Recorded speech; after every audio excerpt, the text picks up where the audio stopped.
There is a room, and in this room there is a profound silence. Outside, a storm rages. It is not a storm of wind and rain, but a storm of noise and hurry, a storm of shoulds and musts, a storm of a million voices that are not your own. You have known this storm your entire life. You have run with it, fought it, and tried to shout above it until you found yourself here, in this quiet, empty room. The silence is not a comfort, not yet. It is a vacuum, pulling at you, amplifying the storm's echo inside your own mind. You feel a deep and unsettling exhaustion. It is not the satisfying tiredness that comes from a day of meaningful labor. It is a spiritual fatigue, a burnout of the soul, born from the sheer weight of constant performance, of upholding an image, of pretending you are not lost when every fiber of your being screams that you are. It is the exhaustion that comes when the noise outside has finally drowned the last whisper of the voice within. It is in this exact moment, not of strength but of surrender, not of seeking but of stillness, that the book appears. It does not fall from a shelf, nor is it delivered to your door. It opens, inside you. This is the cosmic book. It has no title, no author. Its pages are not made of paper, but of awareness. Its ink is not bought, but bled, from moments of pain and silent observation. You cannot buy this book, you cannot borrow it, and you cannot seek it out. It chooses you. It reveals itself only when the conditions are perfect, and the perfect condition is this: when you have finally stopped running, when you have nowhere left to turn but inward, when the manufactured world has failed you so completely that you are forced to contend with what is real. This journey, this space we now enter, is not about finding that book. It is about learning how to read it. It is about learning the language of silence, the grammar of pain, and the syntax of your own soul. Do not be afraid of the quiet. Do not be afraid of what you will find. This is not an escape. It is a homecoming. The book is open. Let us begin to read. The first chapter of this book has no words. Its first page is blank, vast, and intimidating. Its title is Silence. This is not the absence of sound, but the presence of everything. It is the beginning, the primordial canvas upon which your truth will be written. We are a species addicted to noise, terrified of the void. We have become masters of filling every available second with distraction, every empty space with sound, every quiet moment with chatter, external or internal. Look at the world we have built. It is a monument to the fear of silence. Cities hum with a sleepless energy. Screens glow in every room, whispering promises of connection and entertainment. Headphones create private worlds of sound to insulate us from the stark reality of a simple walk. We do not just consume noise, we generate it relentlessly.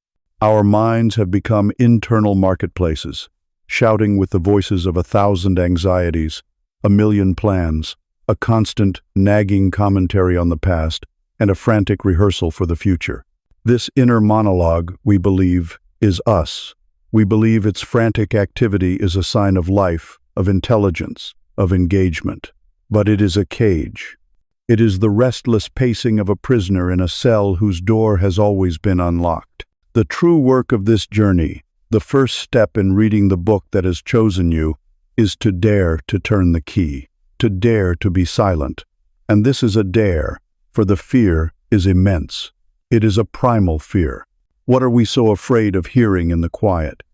We are afraid of the ghosts we have kept at bay with our busyness, the regrets that whisper from the corners of our memory, the unresolved conversations, the paths not taken. In the noise, they are just fleeting shadows. In the silence, they sit down across from you and demand to be heard. We are afraid of the vast, terrifying possibility of our own emptiness, the great existential hum that underlies all our activity. What if, beneath the titles, the roles, the achievements, and the relationships, there is nothing? What if the frantic motion is just that, motion, a desperate dance to distract from a hollow core? The noise assures us that we are important, that our schedule is full because our life is full. The silence offers no such easy comfort. It simply presents the space and asks, "Who are you?" When no one is watching, when nothing is happening, when you are not performing. This is the most frightening question of all, because we suspect we do not know the answer. We are afraid that the person who exists beneath the performance is a stranger, someone weaker, sadder, or more ordinary than the character we play for the world. This is the great internal conflict, the war waged every single day inside you. It is the battle between busyness and being. Busyness is a demanding tyrant. It feels productive. It gives you a sense of purpose, a list to check off, a forward momentum. It is a shield against the judgment of others and, more importantly, against your own. A busy person has no time for existential dread. A busy person is needed. But this tyrant pays its soldiers in counterfeit currency.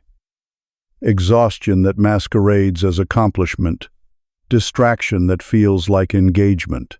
Being, on the other hand, is quiet. It makes no demands. It offers no grand rewards, no applause, no promotions. It simply asks you to be present, to sit with what is, to feel the chair beneath you, to notice the light in the room, to hear the sound of your own breathing. It sounds simple. It sounds like nothing. And that is why it is so difficult. The addiction to busyness is a true addiction. The withdrawal is the raw, unfiltered experience of yourself, and it can feel unbearable. The mind, so accustomed to its frantic pace, will rebel. It will scream for a task, a problem to solve, a notification to check. It will tell you that this silence is a waste of time, that you are falling behind, that this stillness is a form of death. And in a way it is right. It is the death of the false self. It is the death of the frantic prisoner, so that the calm observer can be born. The core message of this first wordless chapter is this: silence is not emptiness. It is potential. It is the fertile ground where the seed of insight can finally germinate. You have been trying to plant a garden in the middle of a hurricane. The noise is the storm, scattering every seed of wisdom, washing away any topsoil of peace. Silence is the act of walking into the eye of the storm. It is the calm center where growth becomes possible. Think of your mind as the surface of a lake. For years, the winds of the world and the churning of your own thoughts have kept it in a state of constant agitation. When you look into it, you see only a distorted, fractured reflection of the sky above. You mistake this chaotic image for reality. The practice of silence is the practice of letting the winds die down, of allowing the waters to become still.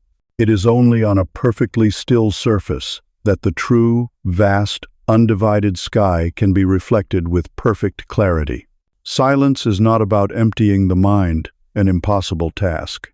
It is about allowing the contents of the mind to settle, like sediment in a glass of water, revealing the clarity that was always there. The silence is the page. The noise is just the frantic scribbling of a pen running out of ink. You must stop scribbling to read the page itself. So, here is the first practical instruction from the book. It is not an exercise. It is an act of courage. Sometime today, carve out 5 minutes. Just 5. Find a place where you can be undisturbed. Set a timer so you are not tempted to check the time. And simply sit. Do not try to meditate. Do not try to achieve a state of bliss.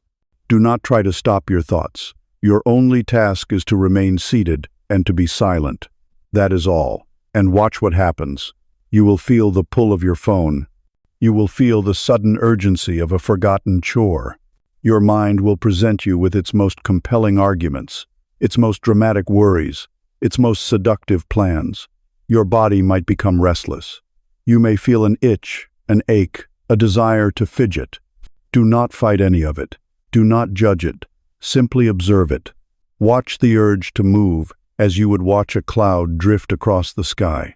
Acknowledge the thought, "This is boring," or "I can't do this," and let it pass without grabbing onto it. Treat the entire experience as a grand experiment. You are a scientist of your own inner world, observing the behavior of a creature called me when its primary stimulus noise is removed. In these 5 minutes, you are not trying to conquer your mind. You are simply getting to know it. You are learning its habits, its tricks, its fears.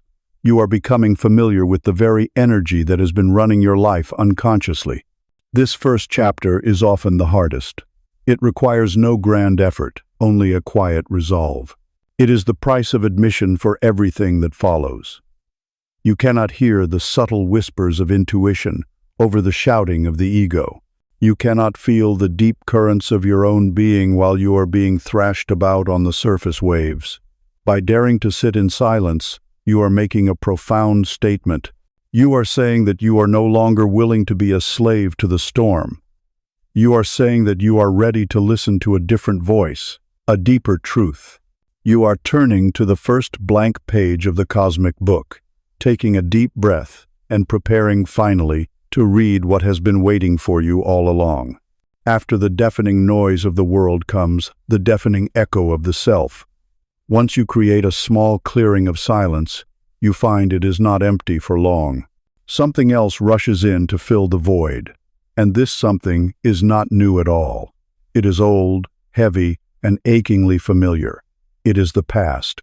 Chapter 2 of the book is about this weight, the invisible sack of stones you have been carrying on your back for so long you have forgotten it is even there. You have simply grown accustomed to the ache in your shoulders, the stoop in your posture, the chronic exhaustion of carrying what is finished. We think we cling to the past because we cannot let go, but the truth is often more complex, more subtle. We cling to the past because it is the primary material from which we have built our identity. We are not holding on to the past. We are holding on to ourselves, or at least the version of ourselves we have come to know. This is the central psychological trap. We become curators of our own personal museums of pain, regret, and nostalgia. We walk the halls day after day, polishing the glass cases of old grievances, rereading the plaques of our greatest failures, and staring longingly at the faded photograph of a moment we can never recapture. Why? Because this museum, however gloomy, is a place we know. Its layout is predictable. Its sorrows are comfortable. A known misery can feel profoundly safer than an unknown joy. An old pain requires nothing of you. It does not ask you to grow, to risk, to change. It only asks that you remember it, that you keep it alive with your attention. And so we do. We define ourselves by its architecture. I am the person who was betrayed. I am the person who missed their chance. I am the person who once had it all and lost it. These stories, these self-definitions, become the girders of our ego. They give us a solid, if painful, sense of self. To let go of the story of your betrayal is to face the terrifying, open-ended question of who you are without that defining wound. To release the regret of your failure is to accept the responsibility of a blank page, a future yet unwritten, which is a burden far heavier for many than the weight of what has already been. This creates a profound internal conflict, a schism in the soul. It is the war between the anchor and the sail. A part of you, the vital, life-affirming part, yearns to move forward. It can feel the wind of potential, the call of the open ocean, the promise of new horizons. This is the sail, filling with the desire for change, for healing, for freedom. But the ship does not move. It strains against an invisible force, a deep and stubborn resistance. This is the anchor, sunk deep into the sludge of memory. It holds you fast in the harbor of what was, whispering its treacherous lullaby of safety. The sea is dangerous, the anchor murmurs. It is full of monsters and storms. Here, in this harbor, you know every rock, every current. The pain you feel here is a familiar pain. It will not surprise you. Stay. It is safer to be a prisoner in a known land than a king in a strange one. And so the struggle continues. You pull with the sail, and you resist with the anchor. You exhaust yourself in this internal tug of war, going nowhere. forever caught between the longing to depart and the terror of leaving the shore. This is the state of being haunted, not by ghosts, but by the person you used to be and the choices you once made. You are tethered to a phantom, and you are the one holding the rope. The core message of this chapter, the light that illuminates this murky harbor, is a truth both simple and radical. You are not your story. You are not the events that happened to you. You are not the mistakes you made. You are not even the triumphs you achieved. These things are experiences that have passed through you, like weather passing through the sky. You, the real you, are the sky itself. You are the vast, silent, unchanging awareness in which the entire storm of your life has taken place. The past is a place of reference, not a place of residence. It is a library containing invaluable information about your journey, your strengths, your vulnerabilities. The great error is not in visiting the library. The error is in setting up a cot in the history section and trying to live there. You are the reader, not the book. You are the observer, not the event. The moment you can create even the smallest space between yourself and your story, the chains begin to loosen. The memory of the wound is not the wound. The narrative of the failure is not the failure.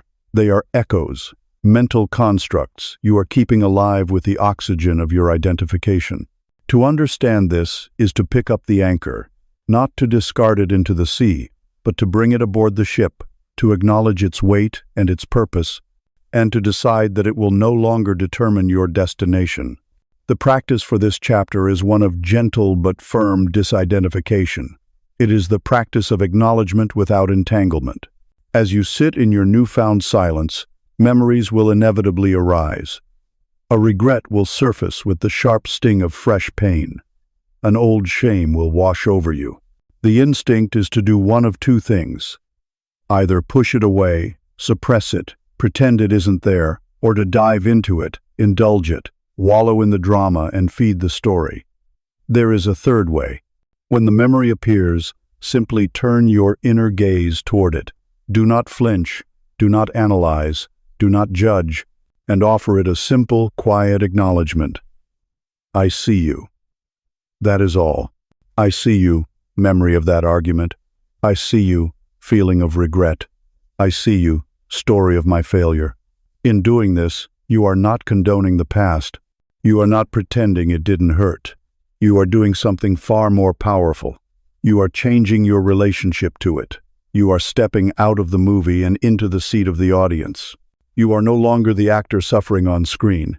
You are the calm presence watching the film of your life. You are letting the memory know that it has been seen, that its message has been received, and that it no longer needs to scream for your attention. For the heavier stones, those burdens that feel less like memories and more like parts of your very being, a more tangible practice may be needed. Take a piece of paper. In the quiet of your own space, write down one of these burdens.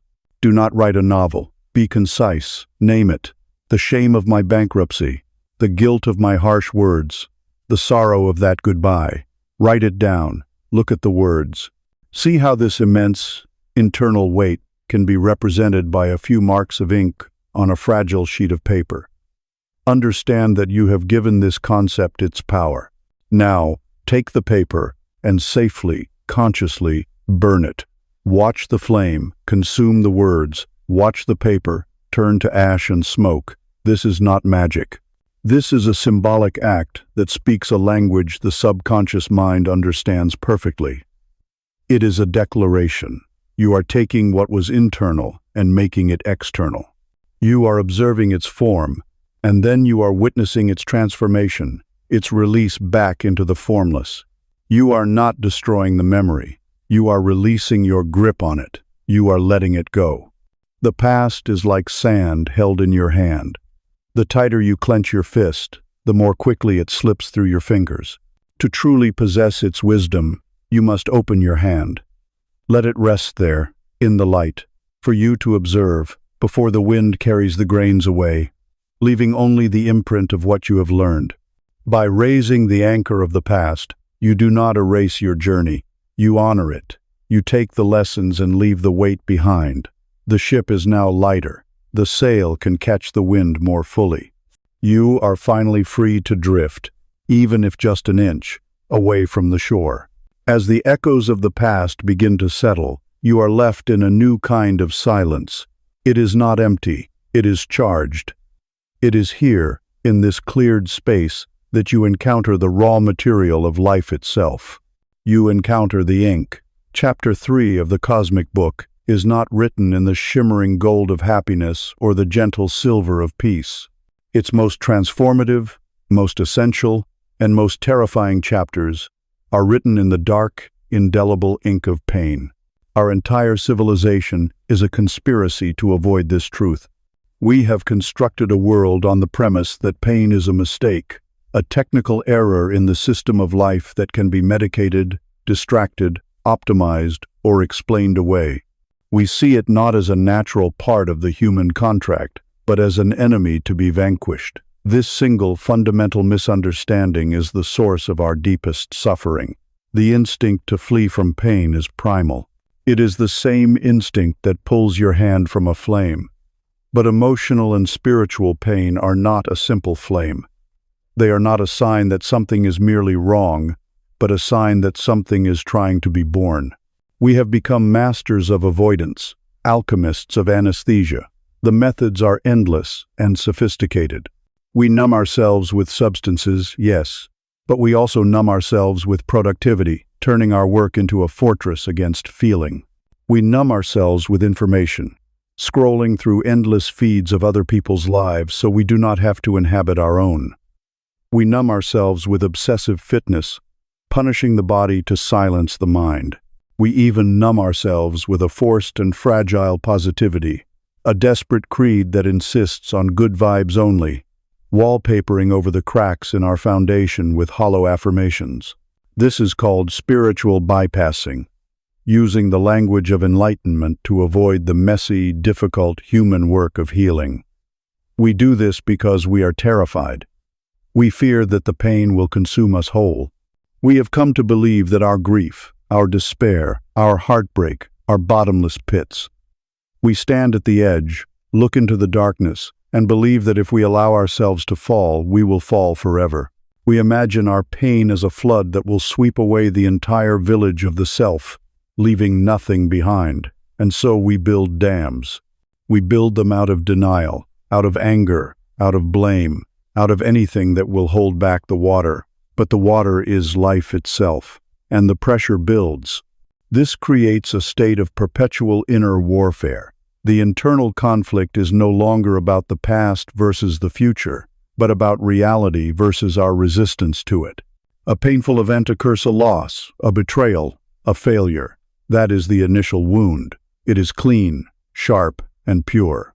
But then, a second arrow immediately follows. And this is the arrow we shoot at ourselves. It is the arrow of resistance. It is the story we tell about the pain. This shouldn't be happening. It's not fair. Why me? This second arrow is dipped in the poison of non-acceptance, and it is the source of true suffering. The fight is not against the pain, but against the fact of the pain. It is a war against what is, and it is a war you can never win. You can spend a lifetime fighting reality, and all you will gain is exhaustion. The question, "Why is this happening to me?" is a cry of the ego, a demand for a logical, fair universe that has never existed. It is a question that spirals downward into bitterness, resentment, and a sense of victimhood, because the universe does not owe you an explanation. It is a dead end, a closed loop of misery. The energy consumed in this resistance is staggering. It is the energy of holding a beach ball underwater. The ball is the initial pain. It wants to surface, to be seen, to be felt. The exhausting, muscle-shredding, all-consuming struggle is the effort of holding it down, of pretending it isn't there. The suffering is not the ball. The suffering is the fight. The core message of this chapter is the most difficult and liberating truth. Pain is not a punishment.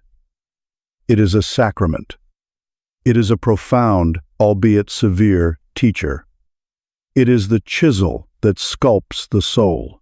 A raw block of marble holds the potential for a masterpiece, but it must endure the violent, percussive shock of the chisel and hammer.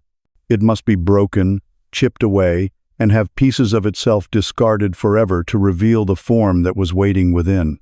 Our ego, our rigid beliefs, our pride, our carefully constructed identities, these are the excess stone.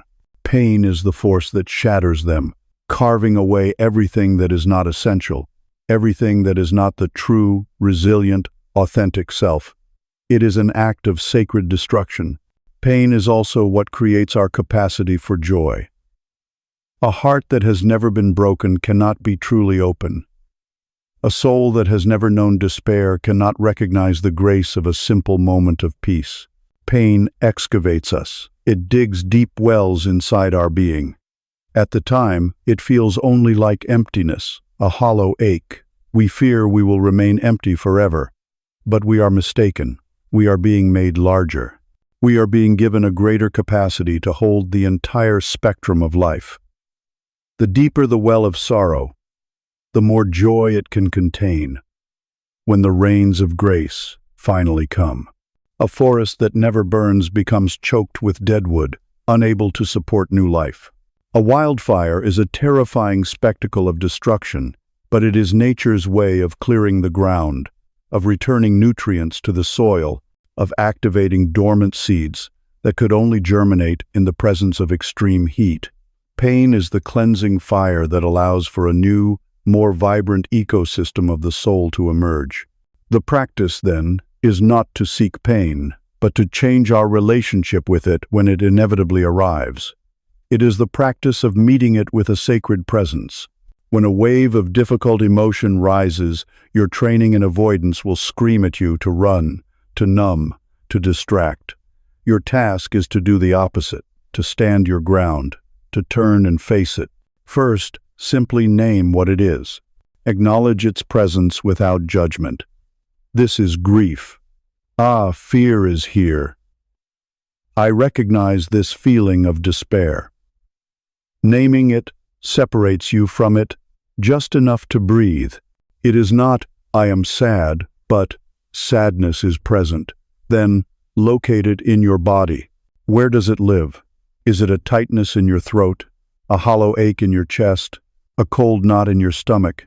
Stay with the physical sensation. This act of embodiment grounds the emotion, preventing it from being a terrifying, abstract monster in your mind and turning it into a tangible, manageable energy in your body. Now comes the pivotal moment, the alchemical shift. You must abandon the question, "Why is this happening to me?" and replace it with a new one. With genuine curiosity and humility, you must ask the pain itself, "What are you here to teach me?" This question changes everything. It transforms you from the victim of a random assault into the student of a great master. It ends the war.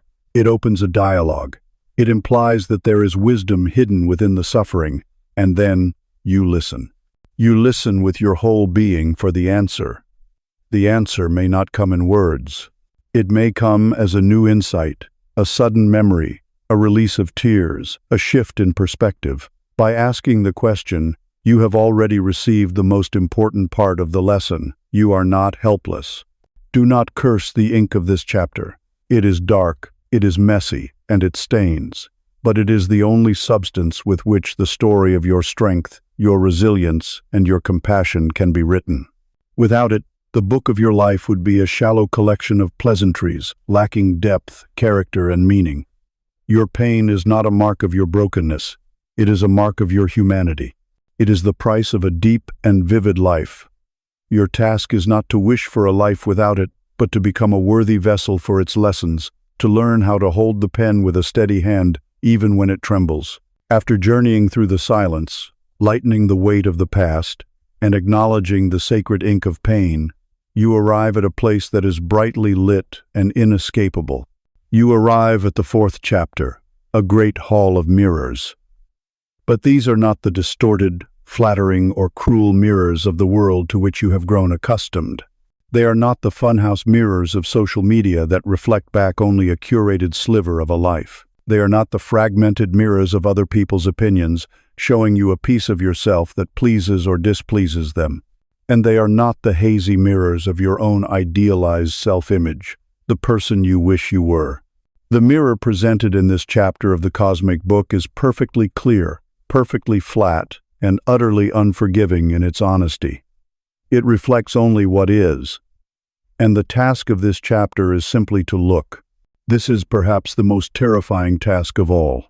From our first moments of consciousness, we are taught to construct a self, not to discover one. We are handed the raw materials by our environment, a parent's smile of approval, a teacher's disappointed frown, the sting of a classmate's mockery, the warmth of a friend's embrace. We are like sculptors with no model, trying to create a form that will be pleasing to an unseen audience. We gather bits of feedback, scraps of validation, and shards of rejection, and we begin to assemble a collage, a mosaic self. We learn which parts of our authentic being are to be hidden away in the cellar, deemed unacceptable for public viewing: our anger, our vulnerability, our strange curiosities, our profound insecurities. And we learn which parts are to be polished and displayed in the front window: our intelligence, our kindness, our strength, our charm. This curated collection of acceptable traits becomes our persona, the mask we present to the world. The great tragedy is not that we wear this mask. The tragedy is that, after years of continuous performance, we forget that it is a mask at all. We mistake the reflection for the face. This constant performance is the source of the deep spiritual exhaustion we spoke of in the beginning. It requires a vast and ceaseless reserve of energy to maintain the facade. It is the work of an actor in a play that never ends, with no backstage to retreat to. You become a vigilant guardian of your own image, constantly scanning your words and actions for any potential crack in the persona. Did I say the right thing? Did they believe me? Do they like me? Do they think I am competent, strong, worthy? This is the inner monologue of the constructed self. It is a life lived on the knife's edge of anxiety, a constant fear of being found out, of having the mask slip and revealing the flawed, contradictory, messy human being underneath. This creates the pervasive feeling of being an imposter in your own life. You feel like a fraud because, on some deep, intuitive level, you know that you are. You are not living your life. You are managing a public relations campaign for a product called me. And this leads to the most fundamental of all internal conflicts: the primal need for belonging versus the soul's desperate cry for authenticity. The desire to be loved, accepted, and seen as worthy by the tribe is not a shallow vanity. It is a deep, evolutionary imperative wired into our very DNA. For our ancestors, exile from the group meant certain death. Rejection was not just an emotional wound, it was a lethal threat. That ancient terror still runs in our blood. It is the voice that whispers, "Fit in, do not rock the boat, be agreeable, be what they want you to be." It is a matter of survival. But there is another voice, a quieter one. It is the voice of the soul, the core of your being. It does not speak in the language of survival, but in the language of truth. It is the dull ache you feel when you betray your own values to please someone else. It is the wave of shame that follows a lie. It is the feeling of suffocation that comes from spending too long in a role that does not fit. This voice says, "Be real, speak your truth, let yourself be seen, truly seen." To live a lie is another kind of death. And so you are caught in a terrible standoff. You are trapped between the fear of losing others and the agony of losing yourself. You stand before the mirror, terrified that if you show your true face, the world will turn away, but knowing that if you don't, you will have turned away from yourself. The core message of this chapter, the liberating light that floods the hall of mirrors, is this: true freedom begins the moment you stop seeking your reflection in the eyes of others and dare to look into the mirror of your own awareness. Self-awareness, this unflinching gaze, is the ultimate act of courage. It is far braver than any external conquest, and the miracle you discover is that the mirror itself does not judge. A mirror has no opinion. It simply reflects. It shows the scar next to the smile line. It shows the fear in the eyes alongside the strength in the jaw. It shows the light and the shadow with perfect impartiality. All the judgment, all the criticism, all the shame that is not coming from the mirror. It is coming from you. It is the voice of your own conditioning, the internalized voices of all the people whose approval you once sought. The practice is to learn to adopt the quality of the mirror itself, to look upon the totality of who you are with a clear, calm, non-judgmental presence. When you can meet your own gaze without flinching, when you can offer yourself the acceptance you have been begging the world for, the entire dynamic of your life begins to shift. The center of your gravity moves from the unstable, shifting ground of public opinion to the solid bedrock of your own being. You are no longer a satellite, desperately trying to stay in the orbit of others. You become your own sun. The practice for this chapter is twofold, involving both an outer and an inner mirror. First, the physical. Once a day, stand before a mirror. Do not do this while brushing your teeth or fixing your hair. Set aside a minute for this purpose alone. Look past the surface, the skin, the hair, the features. Look into your own eyes. Breathe. Your mind will immediately begin its commentary. You look tired, you're getting old, you should smile more. Let those thoughts be what they are, the frantic chatter of the conditioned mind. Gently bring your attention back to your eyes. Try to see the being behind them, the consciousness that is looking out. Do not try to feel love or compassion. Just try to make contact. Try to be present with this person in the mirror. Simply acknowledge their existence. I see you. I am here with you. This simple act can be profoundly uncomfortable because it is so radically intimate. Stay with it. It is an exercise in returning home to yourself. The second practice is the inner mirror. It is an inquiry. Sit in your silence and ask the question, who am I? And begin to subtract the labels. I have a body, but I am not my body. It changes, it ages, it will one day fail. Who is the one observing this body? I have a job, but I am not my job. It could be lost tomorrow. Who is the one who remains? I have relationships, but I am not my relationships. I am not a husband, a wife, a child, a friend. I play these roles. Who is the one playing them? I have thoughts, but I am not my thoughts. They come and go like clouds. Who is the sky? This is not a search for an answer in words. It is a process of negation, of letting go of all the temporary constructed identities. As you release each label, you are left with a spacious, silent awareness. That awareness is the surface of the true mirror. Resting in that awareness is the beginning of true self-knowledge. The reflection in the mirror of truth does not change. What changes is your capacity to meet its gaze with courage and, eventually, with a quiet love. You stop hiding from yourself. You are no longer an imposter.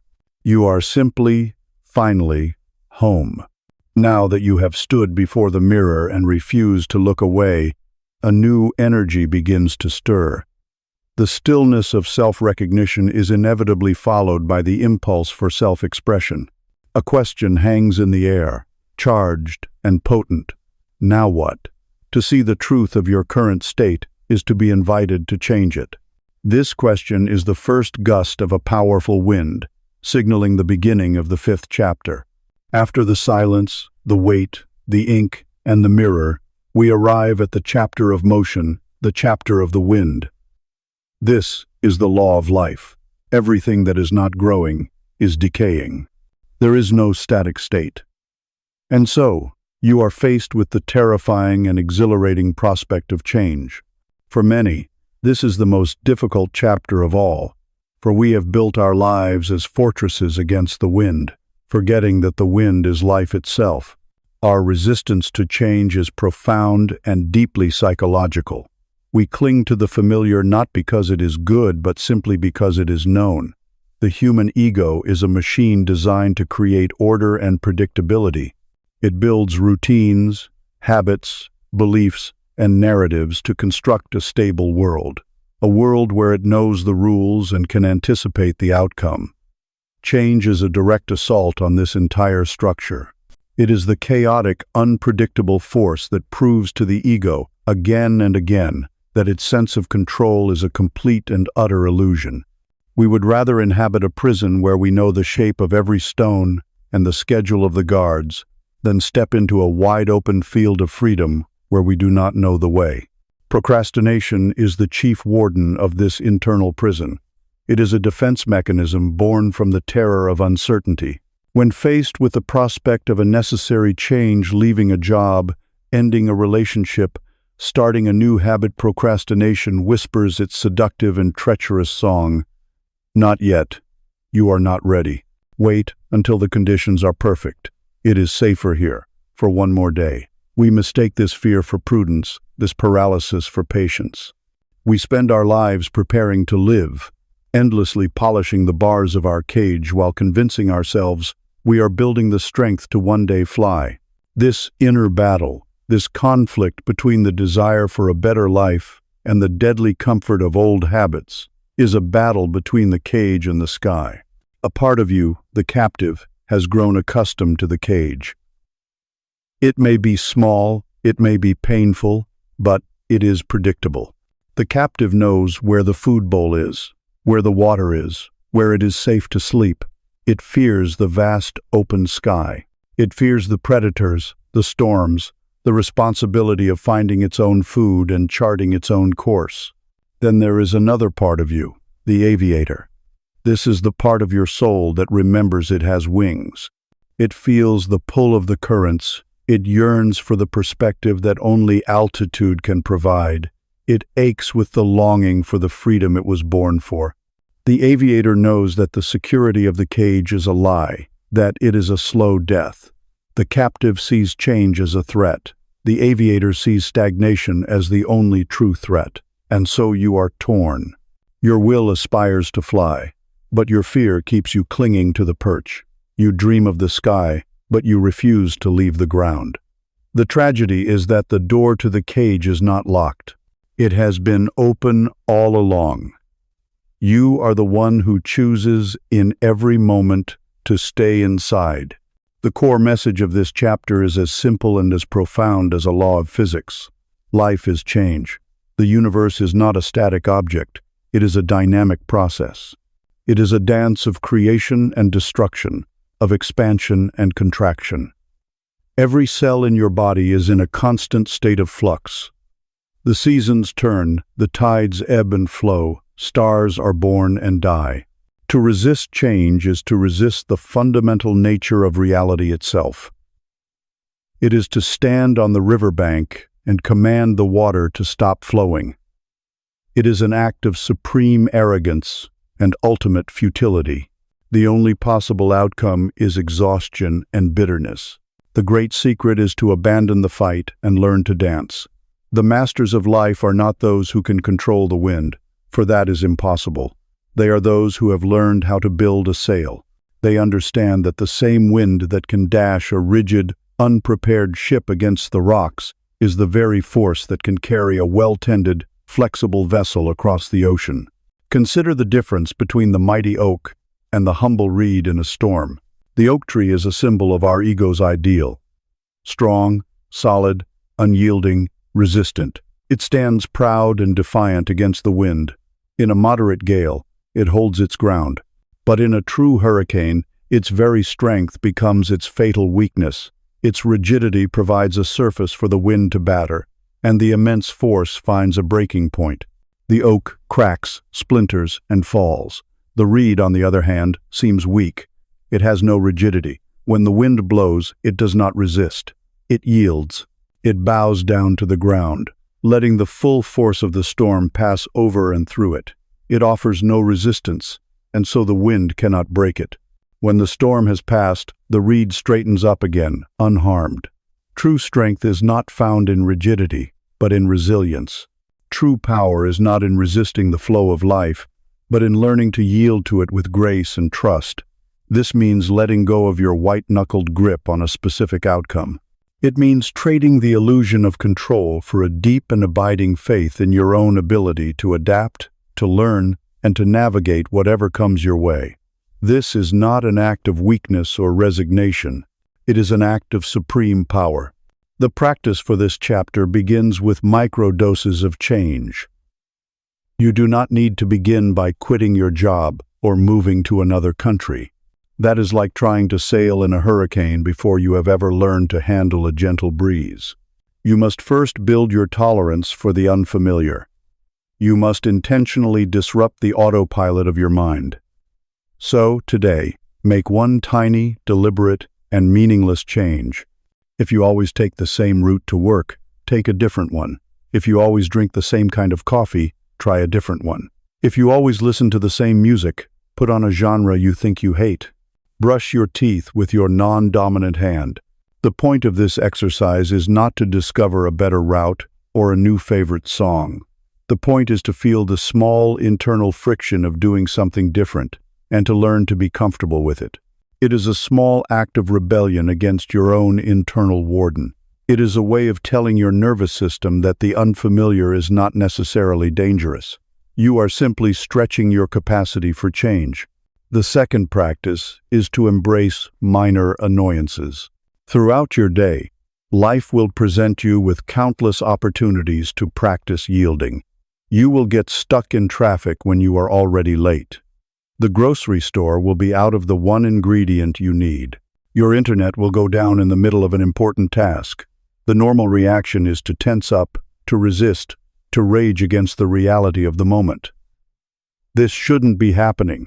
This is the voice of the rigid oak. The practice is to notice this tensing, to take a breath, and to consciously relax your body, to say to yourself, with a sense of calm acceptance, "This is what is happening now." You are not pretending to like it. You are simply ceasing the useless internal war against it. Each time you do this, you are strengthening the muscle of surrender. You are training yourself, in these small, manageable ways, to become more like the reed and less like the oak. You are learning to move with the currents of life, rather than fruitlessly trying to swim against them. The wind of change is always blowing. It is the breath of the universe. You can spend your life huddled in a cage you have built to shield you from it, or you can step out, feel it on your face, and begin to learn the art of raising your sail. The door is open, the sky is waiting.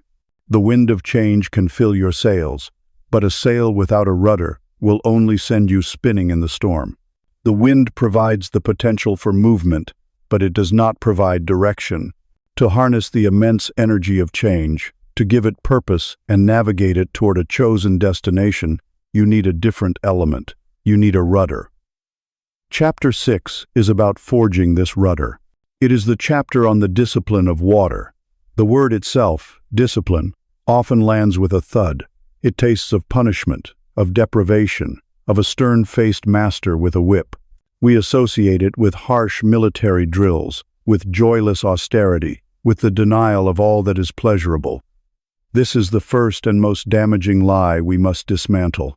We have been taught to believe that discipline is the enemy of freedom. The truth, the radical and liberating truth, is that discipline is freedom. The lack of it is the most insidious prison of all. We live in a culture that sells indulgence as liberation. Follow your heart, it says, but it means follow your most fleeting impulse. Do what feels good, it advises, but it means choose the easiest, most comfortable path in this exact moment. This philosophy, while alluring, is the blueprint for a cage. It is a velvet prison, soft and comfortable, but a prison nonetheless. When you are a slave to your moods, you are not free. When you are a servant to your cravings, you are not free. When you are compelled by your laziest, most fearful, most primitive impulses, you are not free. This is the tyranny of the inner toddler, the part of every one of us that operates purely on the pleasure principle. I want it, and I want it now. A life without discipline is a life run by a toddler. A life of true freedom is one where your highest self, your wisest self, the part of you that can see beyond the immediate moment, is at the helm. Discipline is simply the process of consistently giving power to that wiser self. Many of us make the mistake of waiting for motivation to strike. Motivation is a wonderful, exhilarating feeling.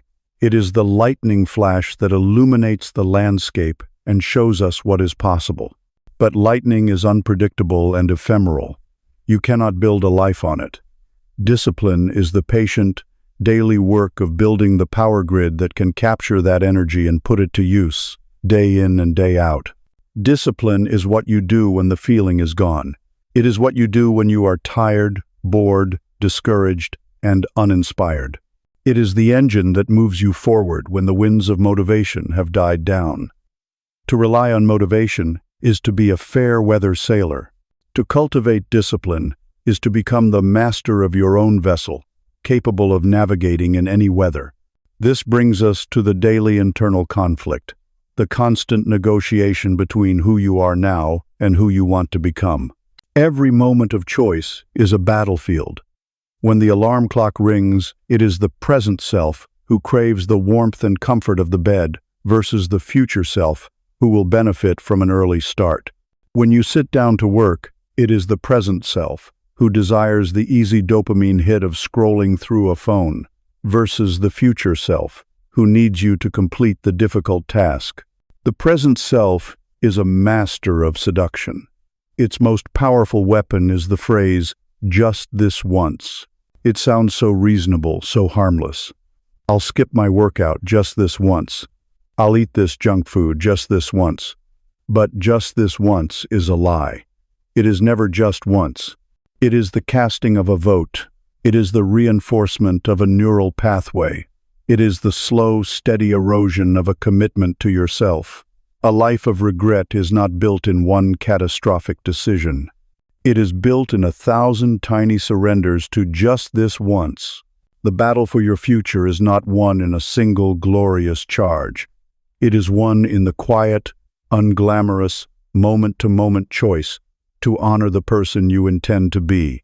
The core message of this chapter is to abandon the model of discipline as a violent, forceful act of will. Do not try to be the hammer, striking with brutal but sporadic force against the stone of your bad habits. That approach leads to burnout and failure. Instead, become the water. Consider the nature of water. It is soft, yielding, and adaptable. You can hold it in your cupped hands. And yet, with its gentle, persistent, relentless flow over millennia, it carves the Grand Canyon from solid rock. Water does not smash through an obstacle. It flows around it, over it, under it. It finds the path of least resistance. If it cannot go through, it goes around. But it never, ever stops its journey to the sea. This is the model for a true and sustainable discipline. It is not about a massive, heroic effort you make for 1 week. It is about a small, gentle, consistent action repeated every single day without fail.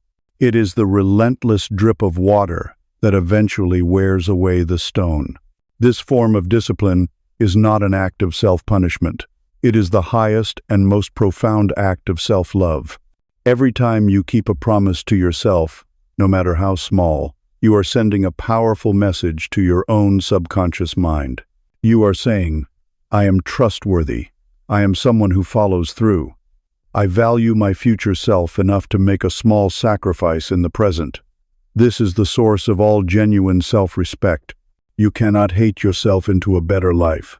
You cannot shame yourself into lasting change.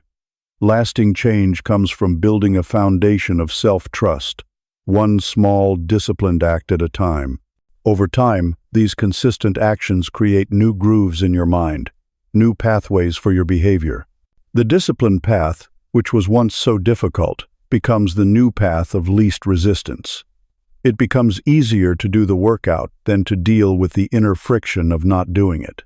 The water has carved a new canyon. The practice for this chapter is to make an unbreakable vow. The key to making it unbreakable is to make it laughably small. Your ego wants to set heroic goals. I will meditate for an hour every day. This is a setup for failure. The toddler self will rebel against such a monumental task. The goal is not the outcome. The goal is to build the identity of a person who shows up. So, you must choose a commitment that is so easy, you cannot possibly say no. Not read for an hour, but read 1 page. Not write a novel, but write 1 sentence. Not run a marathon, but put on my running shoes and step outside. This is the art of the can't fail action. Anyone can read 1 page, anyone can write 1 sentence. The point is not the magnitude of the action in the moment. The point is the power of the accumulated consistency over time. Doing 1 push-up does nothing for your physique. But doing 1 push-up every single day for a year builds the identity of a person who does not miss workouts. It is this identity shift that will ultimately allow you to do more. But it begins with an action so small that your resistance has no ground to stand on. Focus on consistency, not intensity. The amateur goes to the gym and works out so hard they can't walk for a week, and then they don't go back for a month. The professional shows up every single day, even if it's just to stretch for 5 minutes. They know the victory is in showing up, so become the water. Be gentle with yourself, but be relentless. Be consistent. Let go of the need for heroic, unsustainable bursts of effort. Just show up today and do your 1 small thing, then do it again tomorrow. Let the small daily drip of your discipline wear away the stone of your resistance. You will be astonished at the canyon you can carve. You have stepped into the wind of change, and you have begun to fashion a rudder with the discipline of water. You have the will to move, and you have the beginnings of a tool to steer. But in which direction do you point the vessel? The map of your old life is useless now, and the sky ahead is often thick with fog. The stars of external guidance obscured. How do you navigate? This brings us to the 7th chapter, the discovery of your own internal, infallible guidance system. This is the chapter of the compass of intuition. This compass is not something you must build. It is something you must unearth. It has been there all along, buried beneath years of noise, doubt, and the worship of a single, limited form of intelligence. Our modern world has deified the rational mind. We are trained from birth to trust, logic, data, evidence, and analysis. We are taught that the correct answer is the one that can be proven, the one that can be defended in an argument, the one that can be laid out in a neat spreadsheet of pros and cons. A decision based on a hunch is seen as frivolous. A choice made from a gut feeling is dismissed as emotional and unreliable.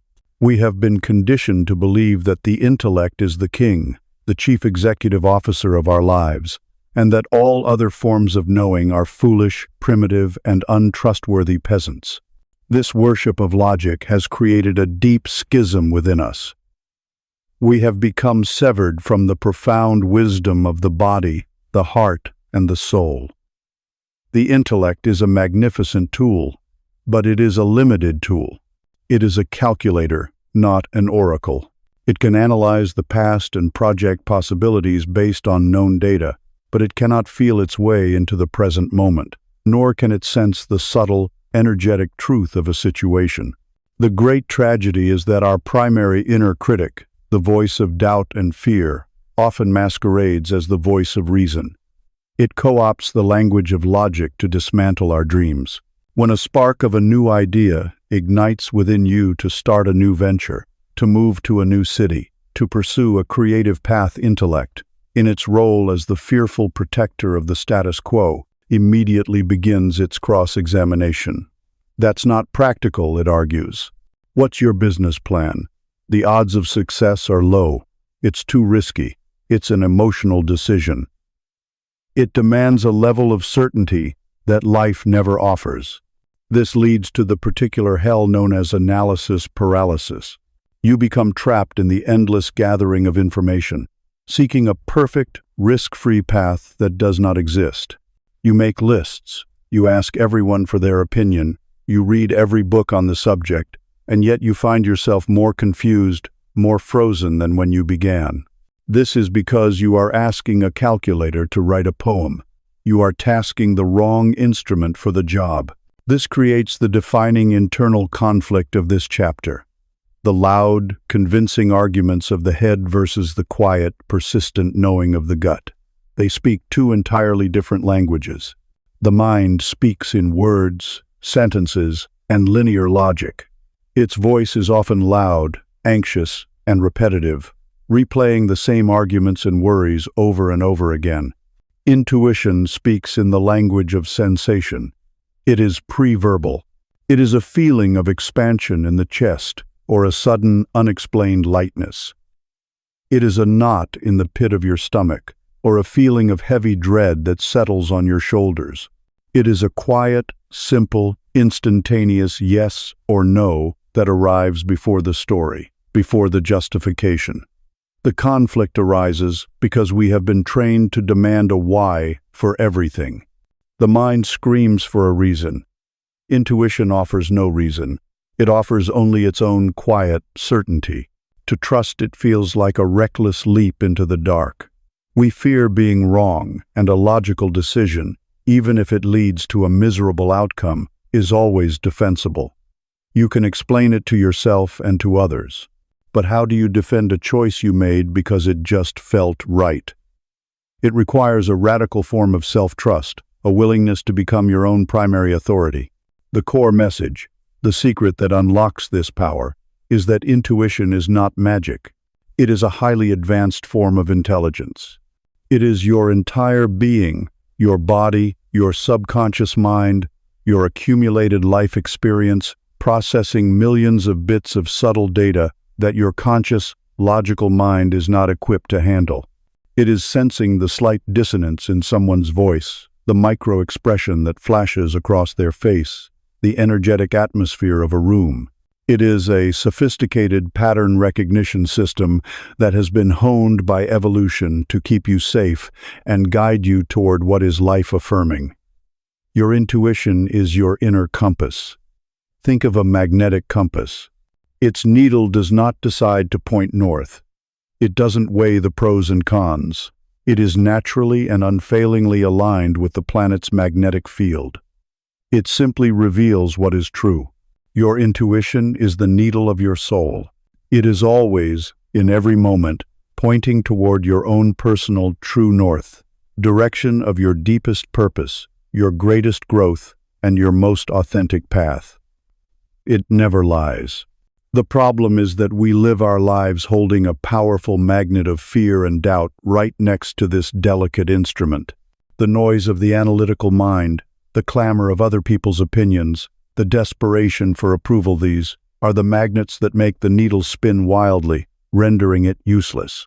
All the work you have done up to this point, creating silence, clearing the past, sitting with the presenter's been for this purpose, to remove the interfering magnets, so that you can finally see where the needle is truly pointing. Remember its nature. Fear shouts, ego demands, but intuition whispers. It is the quietest voice in the room.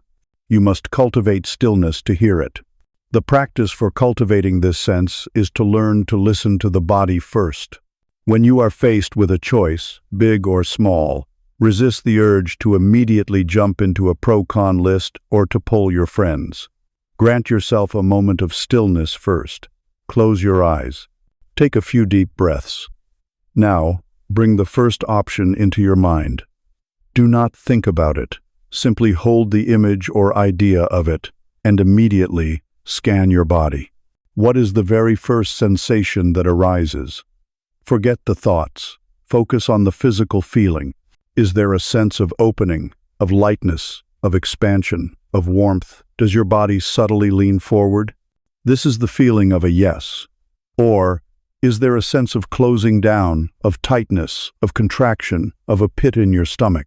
Does your body subtly recoil? This is the feeling of a no. Be a neutral scientist. Just notice the data. Then, clear your mind and do the same with the second option. The information you receive in these first few seconds, before the intellect hijacks the process with its stories and justifications, is the pure, unadulterated signal from your inner compass.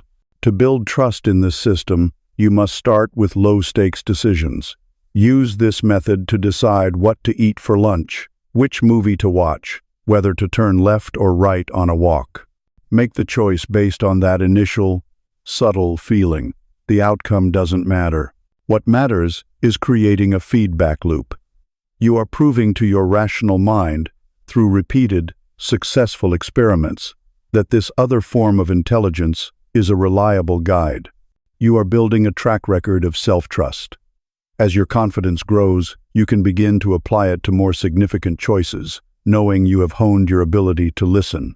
The map of the world will always be complex, contradictory, and incomplete. Stop demanding certainty from it. You will never have all the information. You don't need it. Learn to trust the compass. Its needle is your birthright, and it never, ever lies. We have journeyed far into the interior world. We have explored the silent spaces, the haunted halls of memory, the dark ink of pain, the clear mirror of the self, the shifting winds of change, the relentless flow of discipline, and the subtle needle of intuition. We have soared in the abstract realms of the soul, but a bird, no matter how high it flies, must eventually return to the nest. A spirit needs a vessel. A consciousness requires a container. And so, our journey now brings us down from the sky, back to the simple, solid, and utterly essential ground beneath our feet. This is the 8th chapter, and its name is Earth. It is the chapter of foundation, the chapter of the body, the chapter that reminds us that the most profound spiritual life is a fully embodied one. Our culture is obsessed with the summit, and we have contempt for the base camp. We are seduced by the grand, dramatic gesture of transformation, and we are bored by the slow, repetitive actions that make it possible. We hunt for life hacks, for the secret supplement, the exotic superfood, the revolutionary productivity app. We want the magic pill that will grant us the results without the process. This is a form of spiritual consumerism. We treat self-improvement like a shopping trip, hoping to buy a new self instead of building one.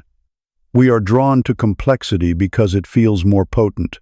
We would rather believe our problems stem from a rare micronutrient deficiency than from the simple, boring fact that we are not getting enough sleep. We would rather search for an ancient breathing technique to cure our anxiety than admit we need to stop drinking 6 cups of coffee and take a simple walk in the park. We have contempt for the mundane because it offers no glamour, no heroic story to tell. I changed my life by going to bed at a reasonable hour is not a compelling narrative. And so we neglect the obvious, searching for a secret that isn't there, while the real secret lies in plain sight, dismissed as too simple to be true. This neglect stems from a profound disembodiment. We have learned to live as if we are just heads, carrying our bodies around like inconvenient luggage. We treat our bodies like machines, expecting them to run on demand, ignoring their signals for rest, for proper fuel, for movement, until those signals become screams of chronic pain, illness, and exhaustion. We forget that the mind is not separate from the body.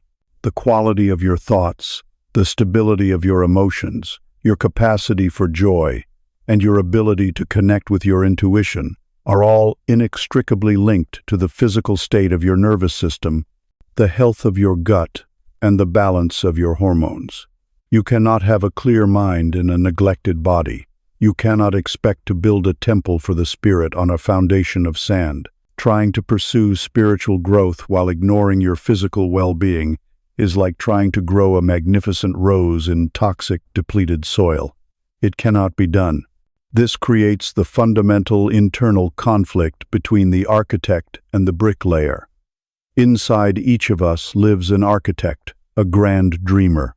This architect self loves to design the magnificent skyscraper of our ideal life. It spends hours in reverie, visualizing the penthouse suite with its panoramic views of success, the elegant lobby of serene relationships, the beautiful facade of a happy, meaningful existence. It draws up blueprints for a life of purpose and fulfillment. And this is a beautiful and necessary function. But there is also a bricklayer within us. The bricklayer is the one who has to show up at the construction site every single day, in the rain and the sun, and do the slow, repetitive, unglamorous work of mixing mortar and laying bricks. The architect dreams of the finished building. The bricklayer focuses on laying one brick perfectly. The great chasm in most lives is the gap between the architect's vision and the bricklayer's daily reality. We are in love with the idea of being healthy, but we are not in love with the process of chopping vegetables. We are in love with the idea of being calm and centered, but not with the process of sitting in silence when our mind is screaming. The struggle is to honor the bricklayer. It is to find the dignity, the sacredness, and the profound importance in the mundane, repetitive tasks that actually build the foundation for the architect's dream. Without the bricklayer's daily, disciplined effort, the architect's blueprint is nothing more than a fantasy on paper. The core message of this chapter is this: an extraordinary life is built upon a foundation of ordinary habits, practiced with extraordinary consistency. The height to which a skyscraper can soar is determined not by the ambition of its architect, but by the depth and integrity of its foundation. No one stands on the street and applauds the tons of concrete and steel buried deep in the earth, but everyone sees the result of a weak foundation when the building cracks and collapses under the first real stress. The same is true for a human life. Your foundational habits, the way you sleep, eat, move, and re-stare your unseen concrete and steel. No one will give you an award for getting 8 hours of sleep, but your resilience in the face of life's storms, your ability to think clearly under pressure, your capacity to love deeply and create meaningful work, all of this rests upon that silent, unglamorous foundation. Think of a great ancient tree. Its majesty is in its towering height, its sprawling branches, its canopy of leaves. But its true strength, its ability to withstand hurricanes and droughts, lies in what you cannot see: the vast, intricate network of its roots, spreading deep and wide through the earth. These roots anchor the tree and draw up the nourishment that makes its growth possible. Your foundational habits are your root system. When you consistently deprive yourself of sleep, you are severing your roots. When you feed your body processed, nutrient-poor food, you are poisoning your soil. When you live a sedentary life, your roots wither from lack of use. To build a strong life, you must first tend to your roots. This is not a chore, it is a spiritual practice. Preparing a simple, nourishing meal is an act of profound self-respect. Going to bed on time is a sacred ritual of restoration.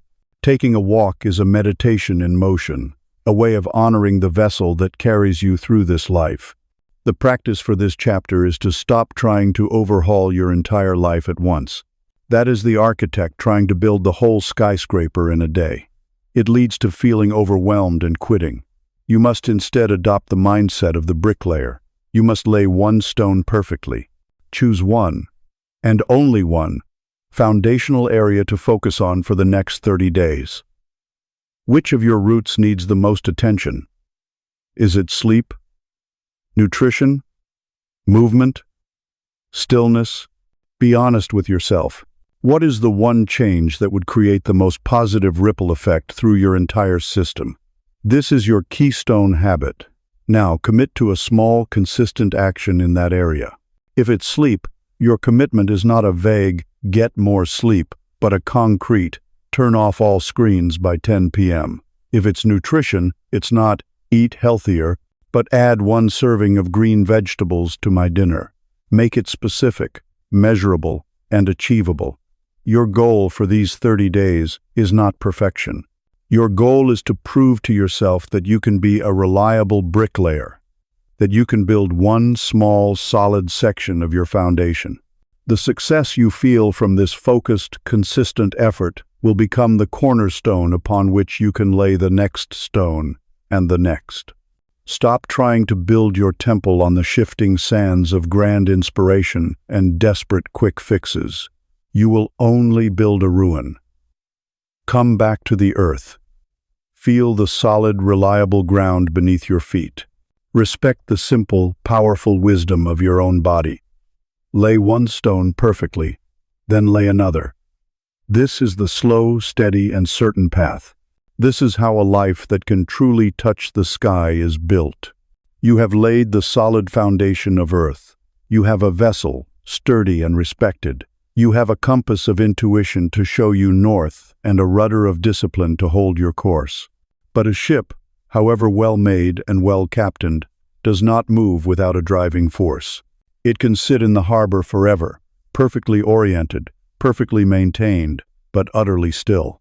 A rudder cannot steer a stationary object. To leave the safety of the harbor and venture into the open sea of your potential, you need power. You need propulsion.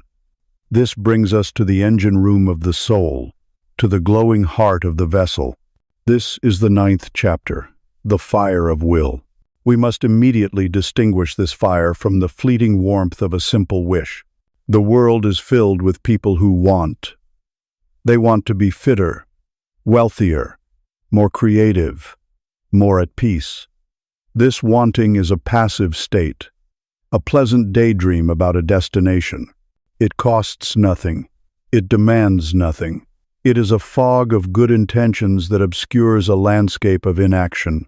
Will is something else entirely. Will is not a wish. It is a decision. The word decision comes from a Latin root, meaning to cut off. To decide is to cut off all other possibilities. It is an act of commitment. It is the conscious, deliberate ignition of an inner fire, a fire that provides the energy to move, to act, to endure. Wanting says, "I'd like to, someday." Will says, "I am, now."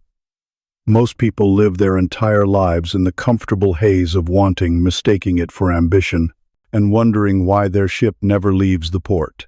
The deepest reason for this paralysis is that we are in love with the prize, but we are not in love with the process. Everyone wants the trophy, but few are willing to bleed on the training field. Everyone wants the published novel, but few are willing to embrace the solitude of the blank page day after day. Everyone wants the freedom of a successful enterprise, but few are willing to endure the sleepless nights of risk and the sting of repeated failure. Will is the alchemical force that allows you to find meaning, and even a grim satisfaction, in the grueling, unglamorous process. It is the muscle that you build, not a trait that you are born with. We have been taught a great lie about willpower, that some people are born with it and others are not. This is a fallacy that breeds helplessness. Will is not a genetic gift. It is a spiritual and psychological muscle.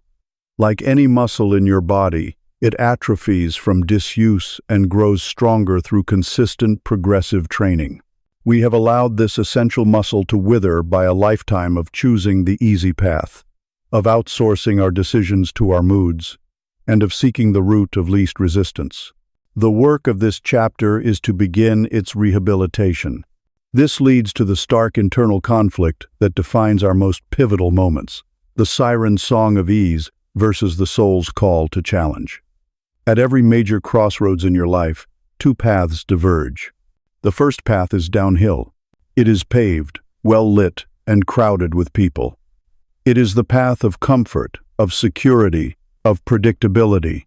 It is the path of the known. The second path leads uphill. It is rocky, steep, and disappears into the mist. It is the path of difficulty, of growth, of the unknown. The part of you that wants to conserve energy, avoid pain, and remain safer. Safety self-sings the lullaby of the easy road. "Why struggle?" it whispers. "It's comfortable here. Don't risk it. Stay where you are known, where you are safe." But another part of you, the growth self, feels the magnetic pull of the uphill climb. It is the part of your soul that knows that all life is growth, and all growth requires overcoming resistance. It knows that the view from the summit is earned only by the hardship of the ascent. It knows that true life is not found in avoiding the struggle, but in meeting it with courage. Will is the conscious, deliberate act of turning away from the downhill path and taking the first difficult step onto the uphill one. The core message of this chapter, the secret to building this fire, is to understand its nature. A fire requires three components: a spark, fuel, and oxygen. Motivation, that fleeting feeling of inspiration, is the spark.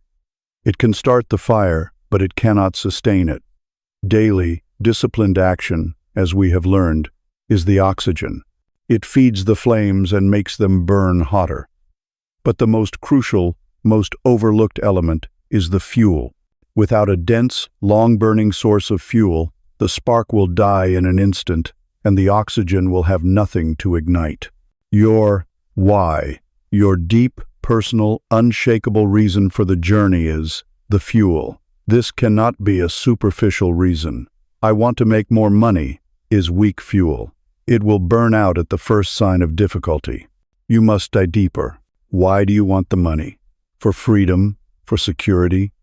To provide for your family? Why is that important to you? You must keep digging until you strike the bedrock of your core values: love, truth, honor, service, freedom. You must find a reason that has emotional weight, a reason that can move you to tears. A why that is big enough can withstand almost any how. A fire fueled by a profound purpose is a fire that cannot be extinguished by the rains of doubt or the winds of adversity. This fire must be tended. You must protect it, shelter it, and feed it every single day. The practice for this chapter is one of forging and fueling. First, you must excavate your why. Take out a journal, write down your goal. Then, ask yourself, why, and write down the answer. Look at that answer and ask, why, again. Repeat this process at least 5 times. Go deeper with each question. Be relentless. Drill down past the surface-level desires to the core of your being. I want to get fit. Why? To feel better. Why? So I have more energy. Why? So I can be more present and playful with my children. Why? Because my deepest value is to be a loving and engaged parent, and to give them a happy childhood. Now you have found the fuel. This is a reason that has power. Write this final, profound why on a small card. Place it on your bathroom mirror, on your desk, on the dashboard of your car. It is your touchstone. It is the log you place on the fire every single morning.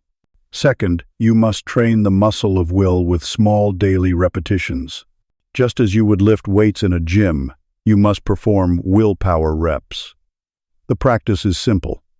Every day, intentionally do a few small, necessary things that you feel a slight resistance to doing. Make your bed the moment your feet hit the floor. Wash the single dish in the sink immediately after you use it. Answer the one email you have been avoiding. Take the stairs instead of the elevator. Do not see these as chores. See them as sets and reps in the gymnasium of your soul. Each time you override your initial impulse for ease and complete the task, you are strengthening the muscle. You are proving to yourself that you are in command, not your fleeting moods. These small victories build the capacity and the confidence to take on the larger challenges, the heavier lifts that life will inevitably require of you. You are not a passive observer, waiting for the fire of motivation to be lit for you. You are the blacksmith. Your why is the coal. Your daily action is the bellows that feeds it air. The challenges and sufferings of your life are the heat that tempates the steel. Now pick up the hammer. It is time to forge the blade of your own will. The fire of will, which you have so carefully begun to tend, burns hot. It provides the power to move, to act, to overcome. But power without perspective is a dangerous force. It can become a raging, obsessive bonfire, focused so intensely on a single log that it threatens to consume the entire forest. A will fixed on a problem that is perceived as all-encompassing becomes a force for anxiety and burnout. To wield your inner fire wisely, you must learn to lift your eyes from the flames and see the vast, dark expanse of the night sky around you. This brings us to the 10th chapter, the chapter of zooming out, the chapter of finding your place in the grand scheme of things. This is the chapter of the sky of perspective. Our natural psychological state is one of microscopic focus. The ego, by its very nature, is a magnifying glass. When you face a conflict at work, a financial worry, a health scare, a rejection your survival instinct places that problem directly under the lens. It becomes magnified 1,000 times. Its textures, its sharp edges, its threatening details fill your entire field of vision. All peripheral awareness vanishes. In that moment, the problem is not a part of your world. It is your world. This is the spotlight effect of a mind in distress. And once the problem is magnified, we become trapped in a narrative loop. We replay the conversation, we reread the email, we ruminate on the worst-case scenarios. We are like a scientist who has become so obsessed with a single microbe on a slide that they have forgotten the laboratory, the university, the city, and the world outside. The microbe doesn't change, but the scientist's reality shrinks to an infinitesimal point. This intense, narrow focus has a contagious quality. The single dark cloud of your primary problem begins to block out the sun in every other area of your life. A worry about money makes you unable to enjoy a walk in the park. An argument with a loved one makes you unable to focus on your work. The single, magnified problem becomes a colored filter through which you see everything, staining joy with anxiety and peace with a sense of dread. Your life becomes defined not by its vast and varied landscape, but by this single, obsessive point of pain. This is a form of self-imposed imprisonment, a cage built from a single thought, held too close to the eye. This leads to a profound internal conflict between two competing realities: the reality of the ego and the reality of the cosmos. The ego insists on its own supreme importance. We are all the main characters in our own epic story. Our heartbreak feels unprecedented. Our struggles feel monumental. Our triumphs feel world-changing. This is the natural, subjective experience of being human. The wounded ego, in particular, demands that its suffering be seen as the center of the universe. My pain is the most important pain, it cries. My problem deserves all of my attention. To suggest otherwise feels like an invalidation, a dismissal of our lived experience. But there is another truth, a whisper from the vast silence of existence. It is the unsettling but ultimately liberating truth of our own insignificance. In the timeline of the cosmos, our lives are less than a blink. In the expanse of the universe, our planet is a single grain of sand on an infinite beach. This realization is terrifying to the ego. If my problems are so cosmically small, does that mean my pain doesn't matter? If I am so insignificant, what is the point of my struggle? This conflict is born from a critical misunderstanding. Acknowledging your cosmic scale does not invalidate your personal experience. A splinter in your finger is an insignificant event in the history of the world, but it commands your entire attention and causes you very real pain. The goal of perspective is not to deny the pain of the splinter. The goal is to remember that you are not the splinter. You are not even just the finger. You are the entire, whole body. Perspective allows you to hold the sharp, immediate reality of your pain in one hand, while holding the vast, spacious reality of the bigger picture in the other. It prevents the pain of the part from defining the truth of the whole. You can honor the sting of your suffering without making it the totality of your identity. The core message of this chapter is embodied in the metaphor of the sky and the clouds. Your true nature, the silent, observing consciousness within you, is the sky. It is vast, open, limitless, and fundamentally untouched by anything that happens within it.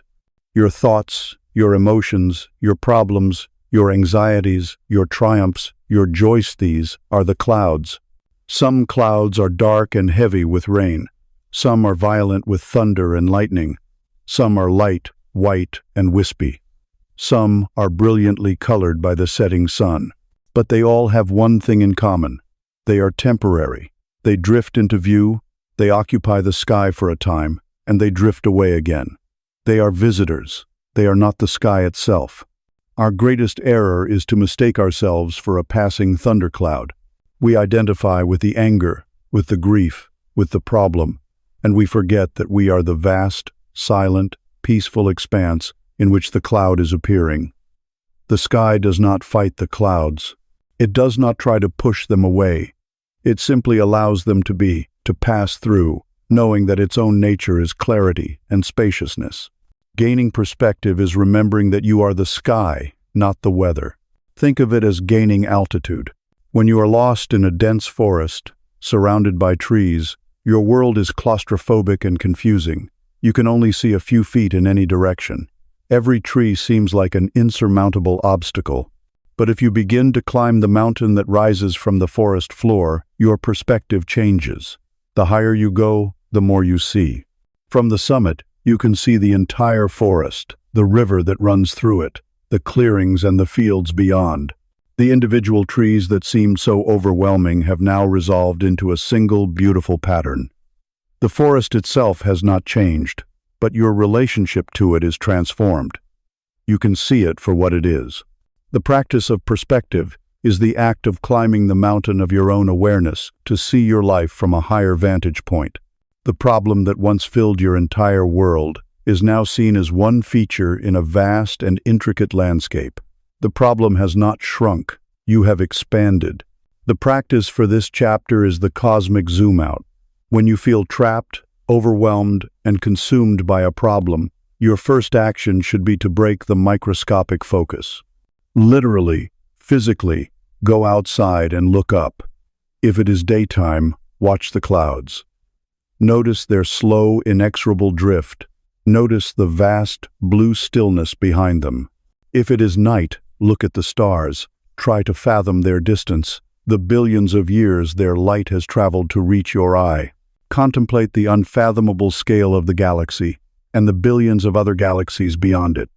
Feel your own smallness, not as a source of despair, but as a source of freedom. Let the sheer scale of reality put your immediate problem into its proper context. The second practice is to use the lens of time. In the heat of your anxiety or anger, ask yourself this simple, powerful question: in 5 years, will this matter? Be ruthlessly honest. Will you even remember the specific details of this event that is currently consuming you? For the vast majority of our daily struggles, the answer is a resounding no. This question does not make the problem disappear now, but it robs it of its power of permanence. It reframes it from a life sentence into a temporary state. Finally, when you are feeling a particular kind of pain, loneliness, heartbreak, fear of failure, practice the art of universalizing it.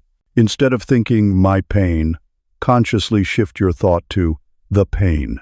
Think, right now, at this very second, millions of my fellow human beings are feeling this same ache of loneliness. Billions before me have felt this same heartbreak. This is not an affliction that is unique to me. This is the shared water of the human condition. This act transforms the pain from an isolating, personal burden into a strange and profound point of connection with all of humanity. You have been living your life with your face pressed up against a single gray stone in a vast and beautiful mosaic. All you can see is the rough texture and the dull color of that one piece. Take one step back, then another. Begin to see the other stones around it, the different shapes and colors. Take another step back, and you begin to see the pattern, the image, the story that the mosaic is telling. The gray stone is still there. It has not vanished, but now you see it for what it is. One necessary, integral part of a breathtakingly complex and beautiful masterpiece. You have stood on the solid ground of the earth, felt the fire of your own will, and gained the perspective of the sky. You have learned to befriend the present moment and to release the weight of the past. And now, you turn your gaze forward to the final, great mystery, the future. As you look, you are met not with a detailed landscape, but with a thick, white, impenetrable fog. You are met with a profound and unsettling emptiness. This is the 11th chapter of the book, and it has no words. It is the chapter of the empty page. Our mind is a prediction machine. It evolved over millennia to constantly scan the horizon, to simulate future scenarios, and to prepare for potential threats. This is a survival mechanism, and it has served us well. But in our modern world, this prediction machine has gone into overdrive. It runs constantly, fueled by a low-grade anxiety. We call this constant simulation planning, and we praise it as a virtue. We create 5-year plans, 10-year strategies, and detailed life maps, believing that if we can just chart the territory with enough precision, we can eliminate all risk and guarantee a safe passage. We operate under the grand illusion that the map is the territory. We fall in love with our plans, with their neat lines and their logical progressions, and we mistake them for reality itself. Then, when the inevitable storm arises, when the unexpected detour appears, when the territory of real life deviates from our beautiful map, we experience immense stress. We feel that life has failed us, that something has gone wrong. But nothing has gone wrong. The map was simply never the reality. It was a fantasy of control. At its core, this obsession with planning is a deep-seated fear of the void. An unscheduled afternoon, an unanswered question, an unknown future, these are states of emptiness, and they are terrifying to the ego. The ego needs definition. It needs structure. It needs a problem to solve and a future to manage. It feels that its very existence is threatened by the unknown. It would rather construct a detailed plan for a mediocre future than surrender to the magnificent uncertainty of a great one. We tell ourselves that we are being responsible, prudent, and strategic. But in truth, we are often just afraid of the silence, afraid of the emptiness, afraid of the profound freedom of an unwritten page. We would rather live in a prison of our own design than face the dizzying prospect of a world without walls. This creates a deep internal conflict between two ways of being in the world, the way of the controller and the way of the explorer. The controller believes that life is a project to be managed. The future is a problem to be solved through meticulous planning and forceful execution. Every choice must be the optimal one. Every step must be calculated to lead to a predetermined outcome. The controller lives in a state of constant tension, forever measuring reality against their blueprint, forever frustrated by life's refusal to cooperate with their grand design. The burden of this mindset is immense. It is the anxiety of a micromanager trying to control a universe that is fundamentally wild and unpredictable. It is a life of force, of resistance, and of perpetual disappointment. The explorer, on the other hand, approaches life not as a project to be managed, but as an unknown territory to be discovered. The explorer has a general direction. They have their inner compass of intuition, their values, their why, but they hold no rigid attachment to a specific path or a specific destination. They see the future not as a fortress to be built, but as a landscape to be navigated. They understand that there will be unexpected rivers to cross, mountains to climb, and valleys to descend into. They are not distressed by this. They are intrigued. For the explorer, there are no wrong turns, only detours that offer unexpected lessons and unforeseen views. They trust not in the perfection of their map, but in their own ability to navigate whatever the territory presents. The controller is paralyzed by choice, fearing the wrong decision. The explorer is liberated by choice, seeing every option as another path of discovery.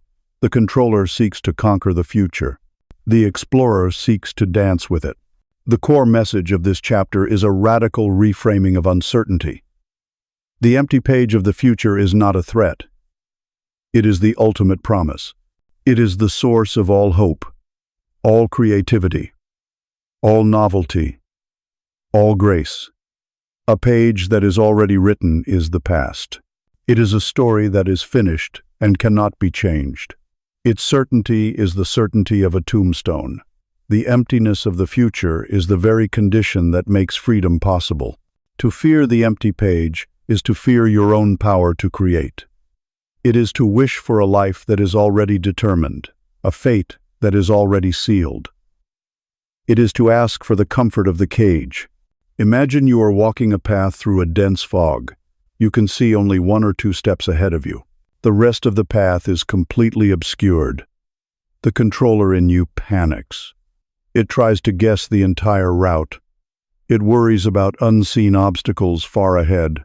It stumbles on the very roots at its feet because its attention is projected into a future it cannot see. The explorer, however, accepts the conditions of the journey.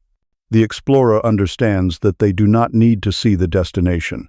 They only need to see the next step. And so, they devote their entire attention to taking that one single step with as much presence, awareness, and integrity as possible. They trust that as they move forward, the fog will recede just enough to reveal the next step and the next. This is the art of living in the present moment, as the only sane way to navigate the future. You attend to what is right in front of you, with the full fire of your will, trusting that the future will take care of itself. This is how all great works are created, how all great lives are lived in a constant, dynamic dance between intention and surrender. The practice for this chapter is to intentionally create a void. It is to practice the art of the unscheduled hour. Sometime this week, block off a single hour in your calendar. Mark it as empty. During this hour, you have no agenda, no to-do list, no phone calls to make, no emails to answer, no screens to look at. Your only task is to sit with the emptiness and see what arises. At first, it will likely feel uncomfortable. You will feel restless, bored, anxious. Your mind, the frantic controller, will scream at you to do something. Your task is to resist this impulse. Just sit and listen. After the initial anxiety passes, a quieter voice may emerge. It is the whisper of the explorer. What does your body want? Perhaps to stretch. What does your heart want? Perhaps to listen to a piece of music from your youth. What does your soul want? Perhaps simply to watch the light change on the wall. Follow the quietest, most gentle impulse, the one that is not born from a sense of should or must. This is not an exercise in being unproductive. It is an exercise in a deeper kind of productivity. It is the creation of a clearing in the dense forest of your life, a space where inspiration, creativity, and spontaneous joy can land. It is remembering how to play. You now stand before the next chapter of your life, and the page is blank. Do not look upon this emptiness with fear. See it for what it is, the greatest gift you could ever be given. It is pure potential. It is radical freedom. The story is unwritten. The path is unmade. The pen is in your hand. What a magnificent, terrifying, and sacred responsibility. We have journeyed deep into the continent of the self. We have mapped its silences, navigated its history, faced its pains, and looked into its mirrors. We have learned to harness the wind of change, the water of discipline, the fire of will, and the sky of perspective. We have stood before the empty page of the future, understanding our power to write upon it.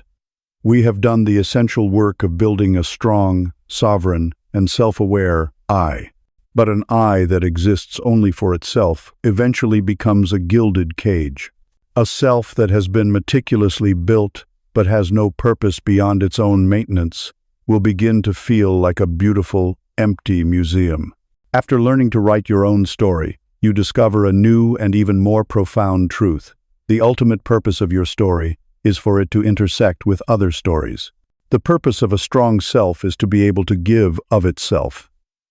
This brings us to the 12th chapter, where we learn a new and universal grammar. This is the chapter on the language of giving. We are born into a world that teaches us the logic of the closed fist. From a young age, we are conditioned to operate from a mindset of scarcity. We are taught that life is a competition, a zero-sum game where another's gain is our loss.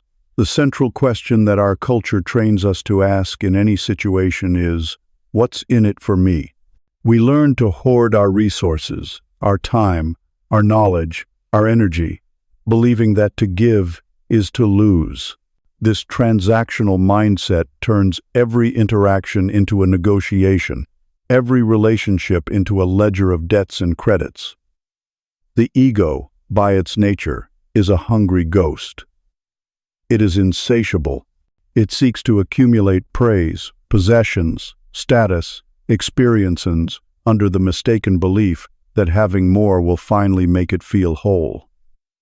But the hunger is never satisfied. The new car loses its shine, the applause fades, the promotion becomes the new baseline. This relentless pursuit of accumulation, this life lived from the posture of the closed fist, is the direct path to a state of profound inner poverty and a deep, gnawing loneliness. This is because a self that is focused only on its own gain inevitably builds walls, not bridges. It becomes a fortress, designed to protect what it has and to strategize how to get more. While it may feel safe and powerful inside this fortress for a time, it is an isolated existence. We are not designed to be fortresses. We are, by our very biology and psychology, deeply social and interdependent creatures. Our nervous systems are wired for connection. Our souls are nourished by community. To cut ourselves off from the natural, reciprocal flow of giving and receiving is to cut ourselves off from a primary source of our own vitality. It is to choose the sterile safety of the bunker over the messy, unpredictable, but deeply nourishing life of the village.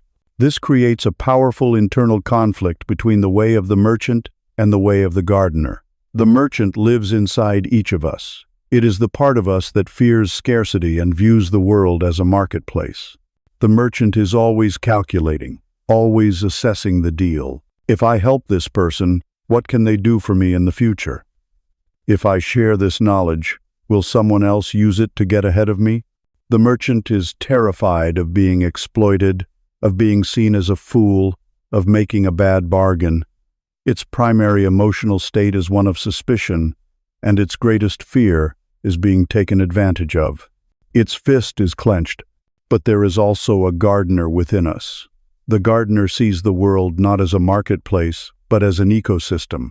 The gardener understands that their own well-being is inseparable from the health of the soil around them. The gardener gives to the soil by planting trees, by pulling weeds, by sharing water not as a direct transaction, but from a place of trust in the abundance of the whole system. They plant the seed of a kind word, of a helpful act, of shared knowledge, without demanding to know which specific fruit they will personally get to eat in return. They know that a healthy garden yields a bountiful harvest for everyone. The gardener's primary state is one of trust, and its greatest joy is in seeing things grow. The internal conflict is the battle between the merchant's fear of being exploited and the gardener's deep, intuitive desire to contribute and connect. It is the struggle between the clenched fist of fear and the open hand of trust. The core message of this chapter is a profound paradox. The hand that gives, gathers. Meaning is not something you find by digging deeper into the self. It is something you create by extending the self outward. It is in the act of giving that you receive the very things you were seeking all along. A sense of purpose, a feeling of connection, and an unshakable core of self-worth. Consider the river and the swamp. A river is vital, clear, and full of life, precisely because it is in a constant state of giving itself away. Its nature is to flow. It holds nothing back. In its giving, it remains forever fresh and renewed. A swamp, on the other hand, is a body of water that hoards. It has no outlet. It clings to every drop it has. And as a result, it becomes stagnant, murky, putrid, and lifeless. A self that only takes and accumulates becomes a spiritual swamp. A self that learns the language of giving becomes a flowing river. Think also of a candle. A candle loses absolutely nothing by lighting another. In the moment, it shares its flame. The amount of light in the room instantly doubles. This is the principle upon which all non-material gifts operate. When you give your full, undivided attention to another person, you do not lose attention. You create a shared space of presence. When you share your knowledge or wisdom, you do not deplete your own understanding, you deepen it and multiply its effect in the world. When you give an act of kindness, you do not lose a part of yourself. You affirm the best part of yourself. The shift from a life of accumulation to a life of contribution is the shift from "what can the world give me?" to "what can I give to the world?" This is the most effective antidote to the existential emptiness that haunts modern life. The practice for this chapter is to learn to speak this new language, starting with small, simple words.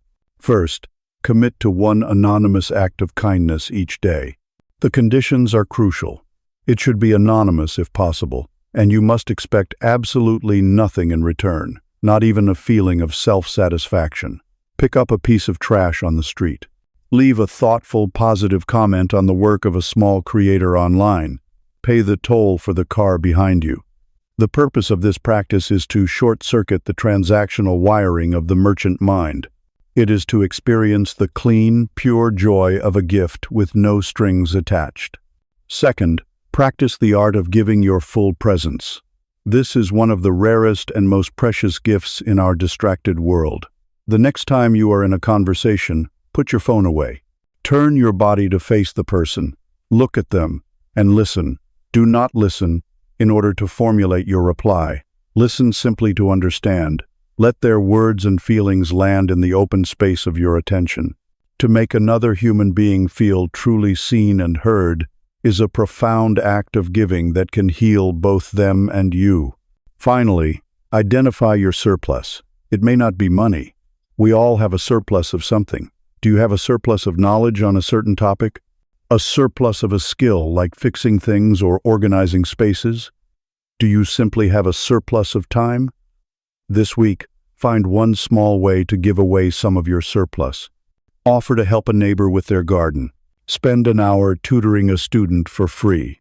Write down what you know about a subject and share it online. Do it without any thought of reward. You are simply practicing the gardener's mindset, enriching the soil around you, trusting in the flow. For many chapters, you have been building the strong, seaworthy vessel of the self. Now you understand its true purpose. It was never meant to be a fortress for hoarding treasure. It is a ship, built to carry precious cargo to other shores. Open your hand, unclench your fist. Let the river of your life flow outward. This is how you join the great ocean of being. This is how, by giving yourself away, you finally find your way home. As you learn the language of giving, as you open your hand to contribute to the world, a new and subtle fear may arise. It is the fear that what you have to offer is not good enough. The fear that your gift, your work, your very self is flawed. This hesitation is the voice of the perfectionist. It masquerades as a noble commitment to high standards and excellence. But at its root, it is a sophisticated and paralyzing form of fear. It is the belief that if you can just make your offering flawless, you will be safe from judgment, from criticism, and from the ultimate terror of failure. This brings us to the 13th chapter, a chapter dedicated to dismantling this tyranny. This is the chapter on the beauty of imperfection. Perfectionism is not a pursuit of the best. It is a flight from the worst. It is a heavy suit of armor that you believe will protect your fragile sense of self. The logic is simple. If my work is perfect, if my life is perfect, if my appearance is perfect, then no one can attack me. It will be unassailable. This belief transforms the creative process from a joyful exploration into a high-stakes, anxiety-ridden trial. It is the direct cause of the most common and tragic of all creative ailments: paralysis. It is the artist who buys the finest canvases but never dares to make the first brushstroke, because they cannot perfectly replicate the masterpiece in their mind. It is the writer who spends a year polishing the first paragraph of their novel and never writes the second, because it doesn't yet sing with the voice of genius. It is the entrepreneur who endlessly refines their business plan, waiting for the perfect market conditions, the perfect team, the perfect idea, and therefore never launches. Perfectionism is a fortress built to protect you from failure, but its walls are so high and so thick that they also keep out all possibility of success, of learning, and of life itself. It is a slow and self-inflicted creative death.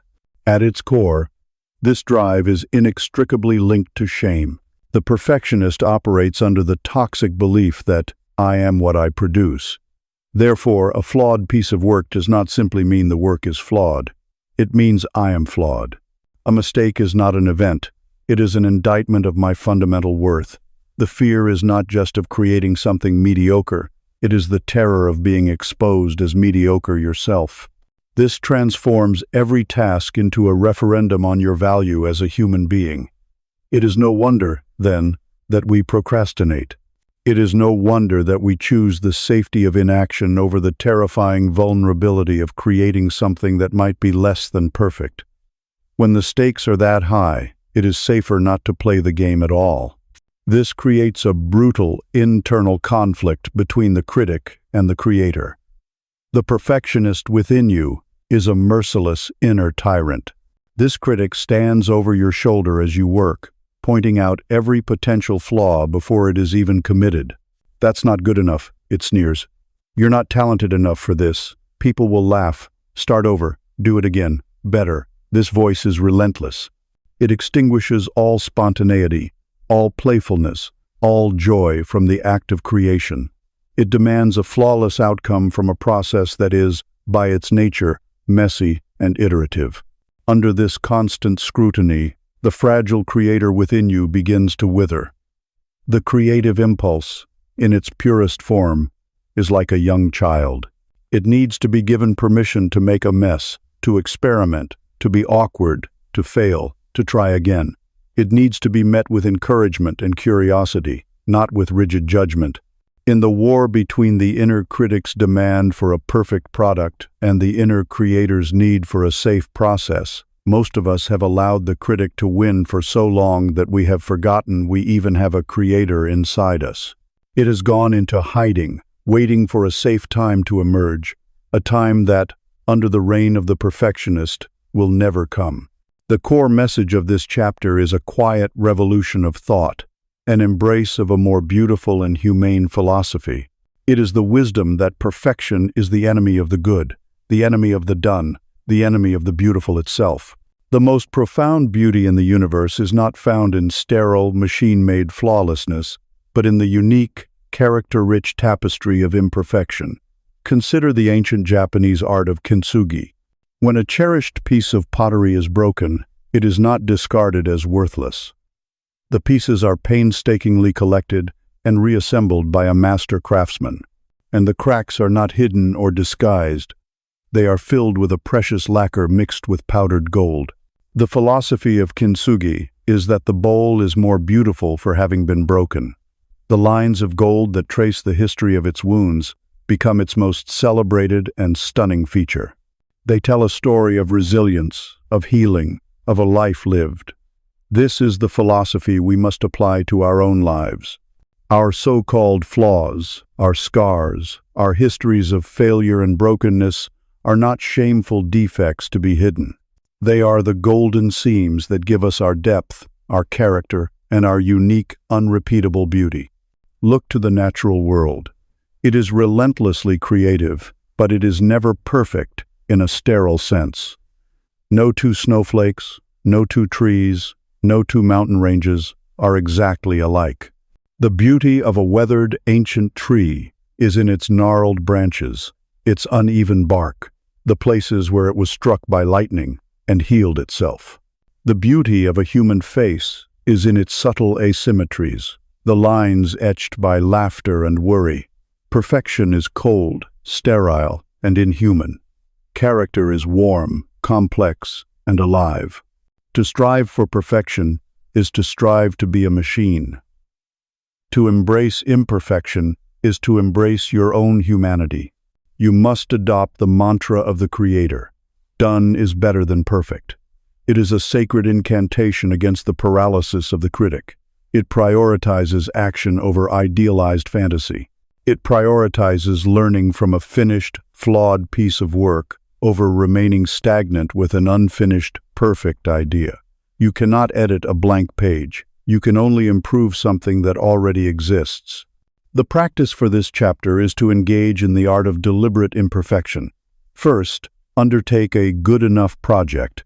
Choose a small, creative task, write a poem, bake a cake, draw a picture, and give yourself a strict, short time limit. 1 hour.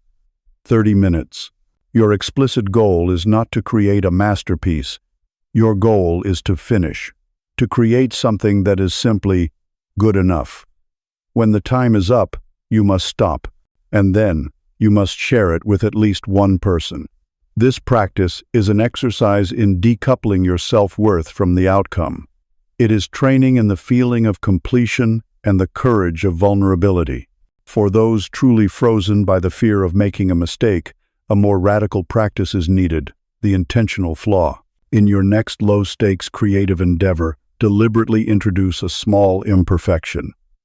If you are painting, put a streak of the wrong color in the corner. If you are writing, leave a clumsy sentence in the middle. If you are playing an instrument, play a wrong note with intention. The purpose of this exercise is to feel the sky not falling.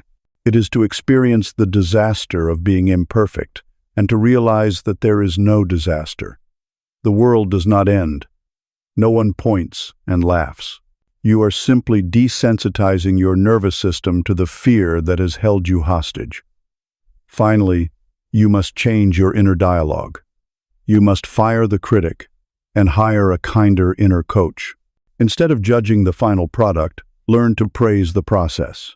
Instead of saying, "This painting isn't very good," learn to say, "I am proud of myself for having the courage to face the blank canvas today." Attach your sense of accomplishment to the act of showing up, not to the quality of what you produce. Stop hiding your cracks under the pretense of perfection. They are the luminous evidence of your life, your resilience, and your unique journey. Pick up the broken pieces of your imperfect, beautiful self and learn to mend them with the gold of self-acceptance. You are not a flawed product in need of correction. You are a living work of kintsugi, becoming more valuable and beautiful with every break and every repair. As you learn to embrace your own imperfect, authentic self, as you begin to act and create and give from that space, you will discover a new phenomenon. Your energy becomes a magnet. People will be drawn to your light, to your newfound vitality. They will make requests of your time, your focus, and your heart. And here, in the midst of this beautiful connection, you will face one of the most difficult and necessary tests of your journey. You will be asked to give of yourself, and you will have to learn that sometimes the most powerful, most loving, and most honest gift you can offer is the simple two-letter word, no. This brings us to the 14th chapter, a chapter on reclaiming your most sacred resource. This is the chapter on the power of number. We are deeply conditioned to be people pleasers. From our earliest days, we are taught that a good person is an agreeable person. A good child is helpful, compliant, and does not cause trouble. A good friend is always there, always available, always ready to say yes. We internalize this equation. Agreeableness equals goodness. Therefore, to say no feels like a transgression. It feels selfish, unkind, unhelpful. It feels like we are failing in our duty as a good, caring human being. This conditioning is so profound that the mere thought of saying no can trigger feelings of guilt, anxiety, and shame. At its core, this disease to please is a profound fear of conflict. We are terrified of the other person's reaction. We fear their disappointment. We fear their anger. We fear that they will judge us, criticize us, or, worst of all, withdraw their affection and reject us. And so, to avoid that short-term, immediate discomfort of a potential conflict, we choose the long-term, corrosive pain of self-betrayal. We say yes when our body, our intuition, and our soul are screaming no. We agree to the extra project at work when we are already burned out. We agree to the social event when what we desperately need is a quiet evening alone. We lend our energy to causes that do not align with our values. Each of these reluctant yeses is a small act of self-abandonment. It is a quiet message to ourselves that the needs, feelings, and desires of others are more important than our own. And over time, these small surrenders accumulate. They curdle into a toxic inner brew of resentment toward those who ask, and a deep loss of respect for the self who keeps on giving in. Your very being becomes porous, undefined, its shape dictated not by your own core, but by the endless demands of the outside world. This creates the internal conflict between the martyr and the sovereign. The martyr is the part of us that has built an identity around self-sacrifice. On the surface, the martyr complains about being exhausted, about being taken for granted, but secretly, they derive a sense of worth from their own depletion. Their busyness makes them feel important. Their sacrifice makes them feel virtuous. To say no would be to threaten this entire identity. If they are not the one who does everything for everyone, then who are they? The martyr fears that setting a boundary would not only disappoint others, but would render their own life meaningless. Their sense of self is located in the approval and dependence of others. The sovereign, on the other hand, understands a deeper truth. The sovereign recognizes that their primary and most sacred responsibility is to the health, integrity, and vitality of their own kingdom. That kingdom is their time, their energy, their focus, and their peace of mind. The sovereign is not selfish. They are a responsible steward. They know that a ruler who allows their kingdom to be plundered, their resources to be drained, and their borders to be violated, will soon have a bankrupt, chaotic realm with nothing of value to offer anyone. A no from the sovereign is not an act of aggression or rejection. It is an act of wise and responsible governance. It is a declaration that this kingdom has a purpose, and that its resources must be protected to serve that purpose. The martyr believes that kindness means saying yes to every request. The sovereign understands that true kindness is to live with integrity. A resentful, exhausted yes is not a gift. It is a debt that you will make others pay for later in passive aggression and emotional withdrawal. A clean, clear, honest no is ultimately far more respectful to both yourself and the other person. The core message of this chapter is that your no is a sacred act of preservation. It is the fence you build around your garden. For 13 chapters, you have been doing the hard work of cultivating a beautiful inner garden, tilling the soil of silence, planting the seeds of your will, watering them with discipline. Now that flowers are beginning to bloom your creativity, your peace, your joy, you must protect them. A garden without a fence will inevitably be trampled. Well-meaning people will wander through, compacting the soil. Wild animals will devour the tender shoots. The fence of a well-placed no is not an act of hostility to the world outside. It is a profound act of love and respect for the precious life that is growing within.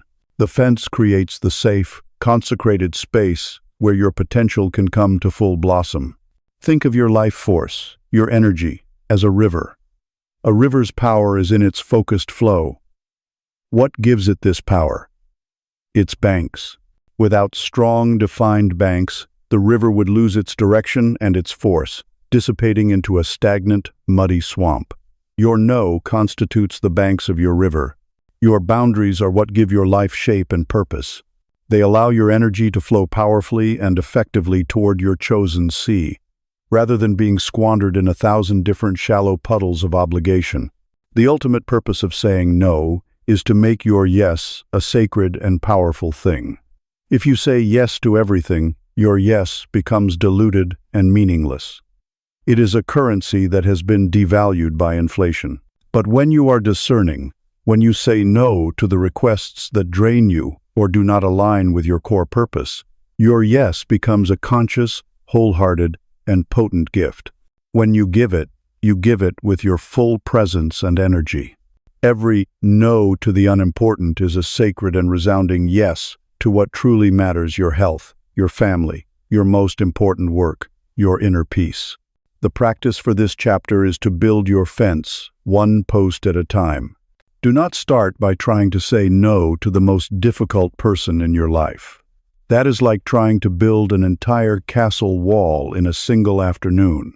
You must start small, with low-stakes interactions. When a server at a restaurant asks if you would like dessert and you are full, practice saying, "No, thank you," without a long apology or explanation. When a telemarketer calls, practice interrupting them politely and saying, "I'm not interested," before hanging up. The goal is simply to practice letting the word leave your mouth and to experience the minimal discomfort that follows and to see that you survive it. Next, you must master the power of the pause. The people-pleasing reflex is instantaneous. A request comes in, and the yes is out of your mouth before you have even had a chance to consider it. You must create a space between the request and your response. Train yourself to use phrases that buy you time. "Let me check my calendar, and I will get back to you." "I need to think about that for a bit. Let me see if that aligns with my current priorities." This pause is a sanctuary. It is a moment where you can step away from the pressure of the other person's expectation and consult your own inner compass. Is this a sacred yes for you, or does it feel like a resentful obligation? The pause gives you the power to choose your response consciously rather than reacting automatically. Your life is your kingdom. You are its sole and sovereign ruler. To define and protect its borders is not selfish. It is your most fundamental and sacred duty. Learn to speak the word no with the calm, quiet authority of a benevolent monarch who acts always for the highest good of the realm. And watch, with wonder, as the integrity, beauty, and power of your inner world flourishes beyond measure. We have journeyed through the great, complex landscapes of the mind. We have wrestled with will, with boundaries, with stories, and with scars. In the midst of this profound work, it is easy to become lost in the concepts, lost in the sheer effort of it all. When the storm of emotion arises, when the mind begins to spin out of control with worry or analysis, where do you place your feet? What is your anchor? And so, the cosmic book now brings us to its simplest and most profound chapter. It is a homecoming to the most fundamental, intimate, and overlooked reality of your life. It asks you to notice the one quiet companion who has been with you from your very first moment and will be with you until your very last. This is the 15th chapter, the rhythm of breath. It is the ultimate paradox of our existence. The single most vital function keeping us alive is the one to which we pay the least attention. It is the perfect background process, the ultimate automatic pilot. We can go for hours, even days, without ever consciously noticing a single inhalation or exhalation. We take it for granted, with the same casualness that we take gravity for granted. This biological efficiency, however, can be a spiritual tragedy. In forgetting the breath, we have forgotten the most powerful, portable, and democratic tool for self-regulation and presence that we possess. We have been given a master key to our own inner state, and we have let it sit, unused and rusting, in our pocket. The breath is the bridge. It is the physical, tangible connection between the tangible world of the body and the intangible world of the mind. This bridge carries traffic in both directions. When your mind perceives a threat, whether it is a real physical danger or an imagined threat like a stressful email or a worried thought, your sympathetic nervous system kicks into gear. Your heart rate increases, your muscles tense, and your breath becomes shallow, rapid, and located high in the chest. You are preparing for fight or flight. This happens automatically. But the traffic on this bridge goes the other way too.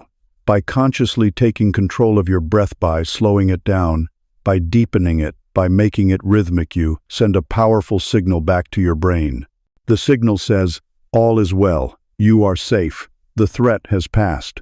This conscious act activates the parasympathetic nervous system, the state of rest and digest.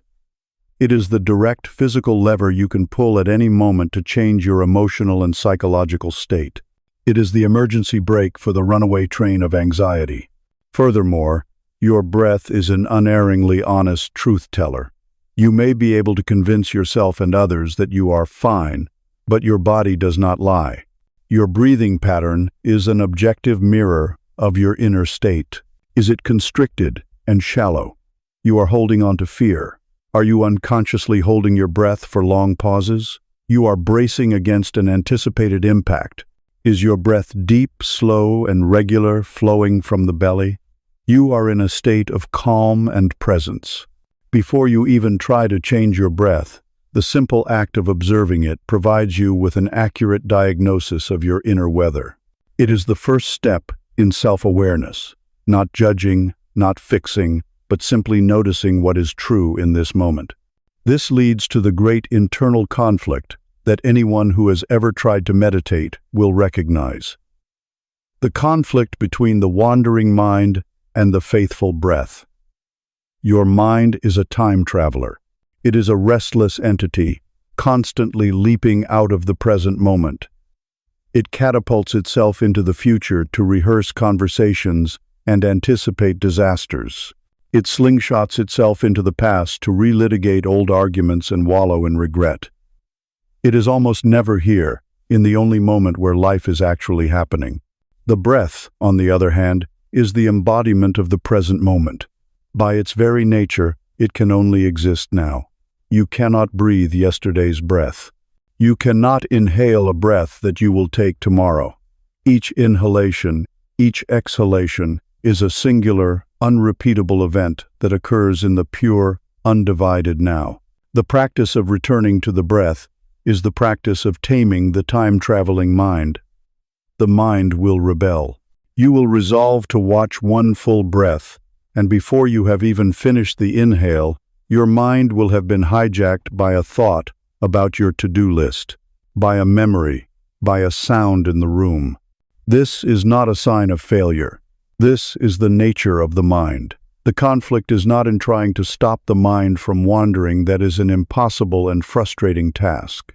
The practice, the victory, is in the gentle, patient, and endlessly repeated act of noticing that the mind has wandered, and without judgment or scolding, kindly escorting it back home to the anchor of the breath. Each return is a repetition, a strengthening of the muscle of mindfulness. The struggle itself is the path. The core message of this chapter is that your breath is your anchor in the storm. Your mind is a small boat on a vast and often turbulent ocean. The waves of emotion, fear, grief, anger can toss it about violently. The winds of obsessive thought can blow it far off course, toward the dangerous rocky shores of anxiety or the stagnant swamps of depression. The breath is the heavy, reliable anchor that you can choose to drop at any moment. Dropping the anchor does not make the storm cease. The waves may still crash, and the winds may still howl, but the boat is no longer at their mercy. It is held fast. It is centered. It has a secure point in the midst of the chaos. Returning your awareness to the physical sensation of your breath is the act of dropping anchor in the turbulent sea of your life. Think also of the breath as the rhythm of the tides. The inhalation is a receiving, an expansion, an acceptance of the gift of life from the universe. The exhalation is a letting go, a release, a surrender of what is no longer needed. Inhale, you take in. Exhale, you give back. This constant, balanced, and graceful cycle of receiving and releasing is the fundamental pulse of existence itself, and you are participating in it, consciously or not, some 20,000 times a day. To connect with your breath is to align yourself with this deep, universal rhythm. It is to remember that life is a flow, not a fight. The practice, then, is a homecoming. It is simple, requires no equipment, and can be done anywhere. The first step is simply to notice. Several times today, set an alarm for a random moment. When it goes off, simply pause and observe 3 full breaths. Do not change them, just feel them. Feel the air entering your body and leaving your body. That is all. This is the act of remembering your anchor. For a more active practice, use the technique of box breathing. It is a simple and powerful first aid kit for an overwhelmed nervous system. You can do it right now. Exhale all the air from your lungs. Now, gently inhale through your nose for a slow count of 4. 1, 2, 3, 4. Now, Hold the breath at the top, without strain, for a count of 4.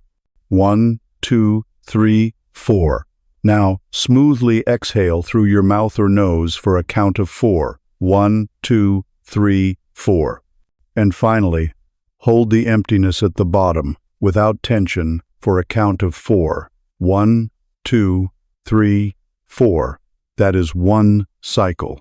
Do this 3 or 4 times, and notice the shift in your inner state. The simple square rhythm gives your frantic mind a point of focus and sends a direct signal of safety to your body.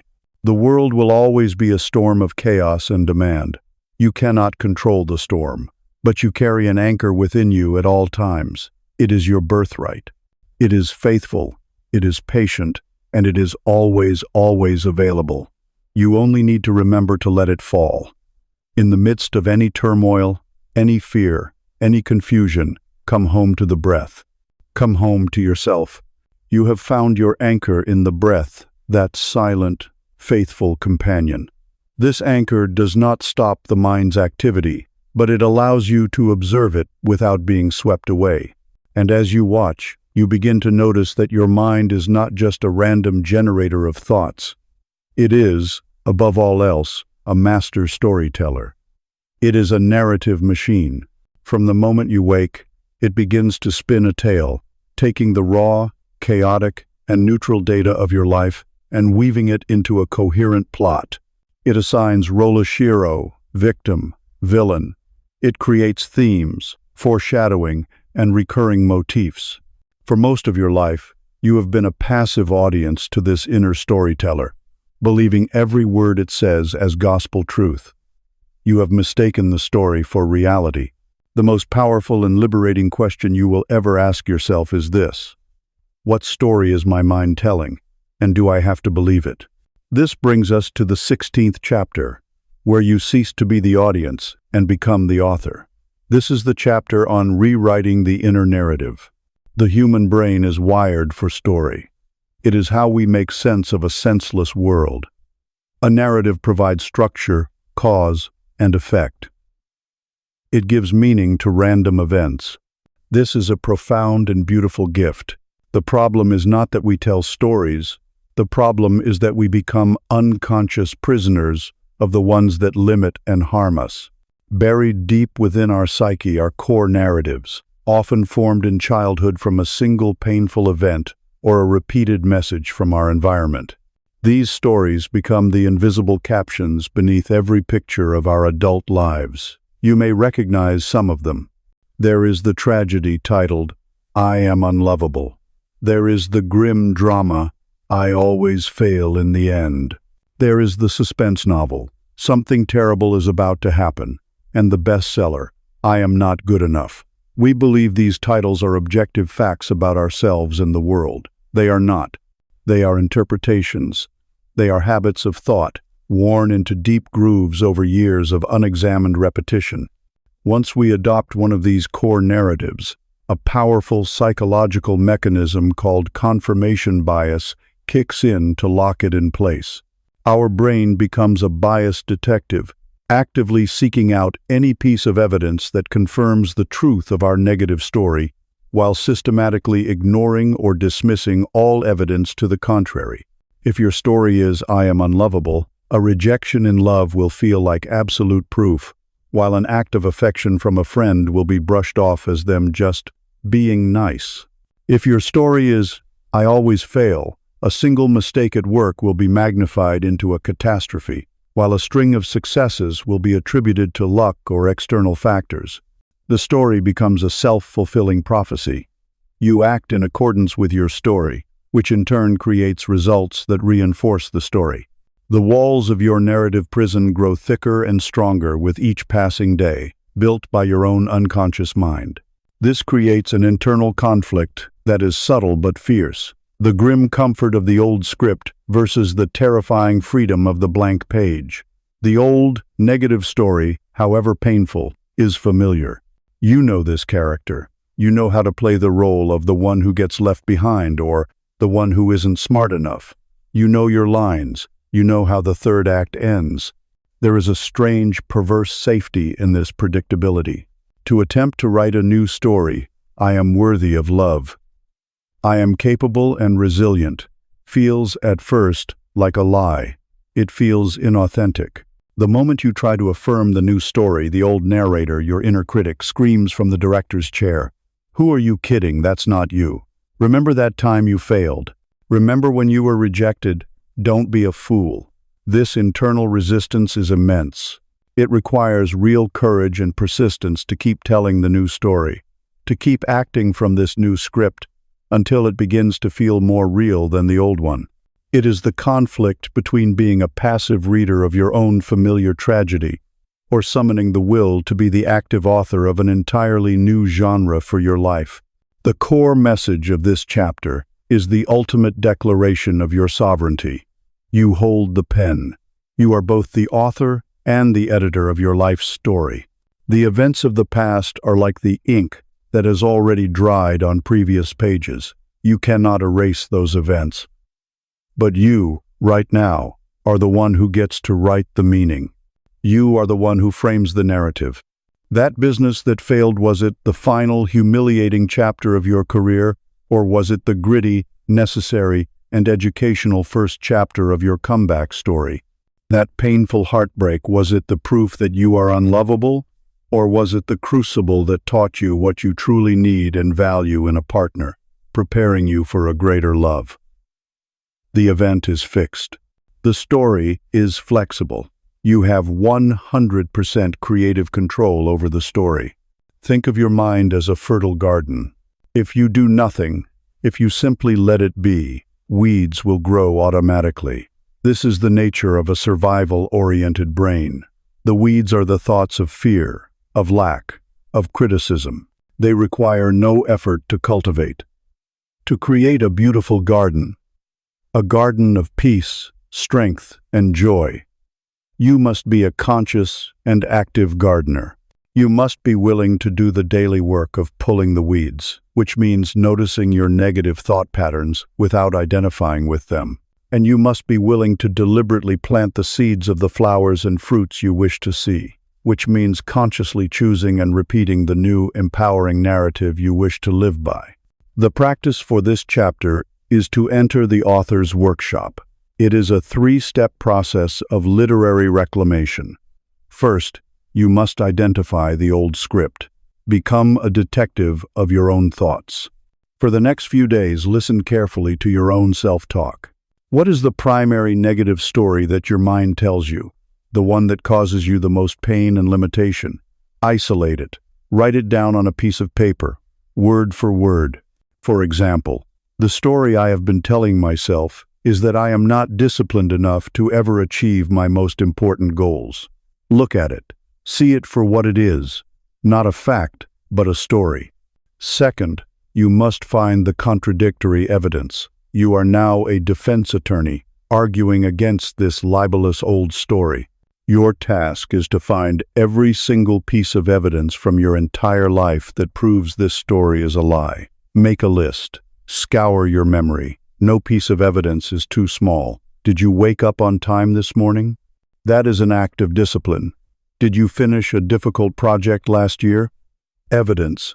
Did you keep a promise to a friend? Evidence. Did you learn a new skill? Evidence. By doing this, you are dismantling the authority of the old, monolithic narrative.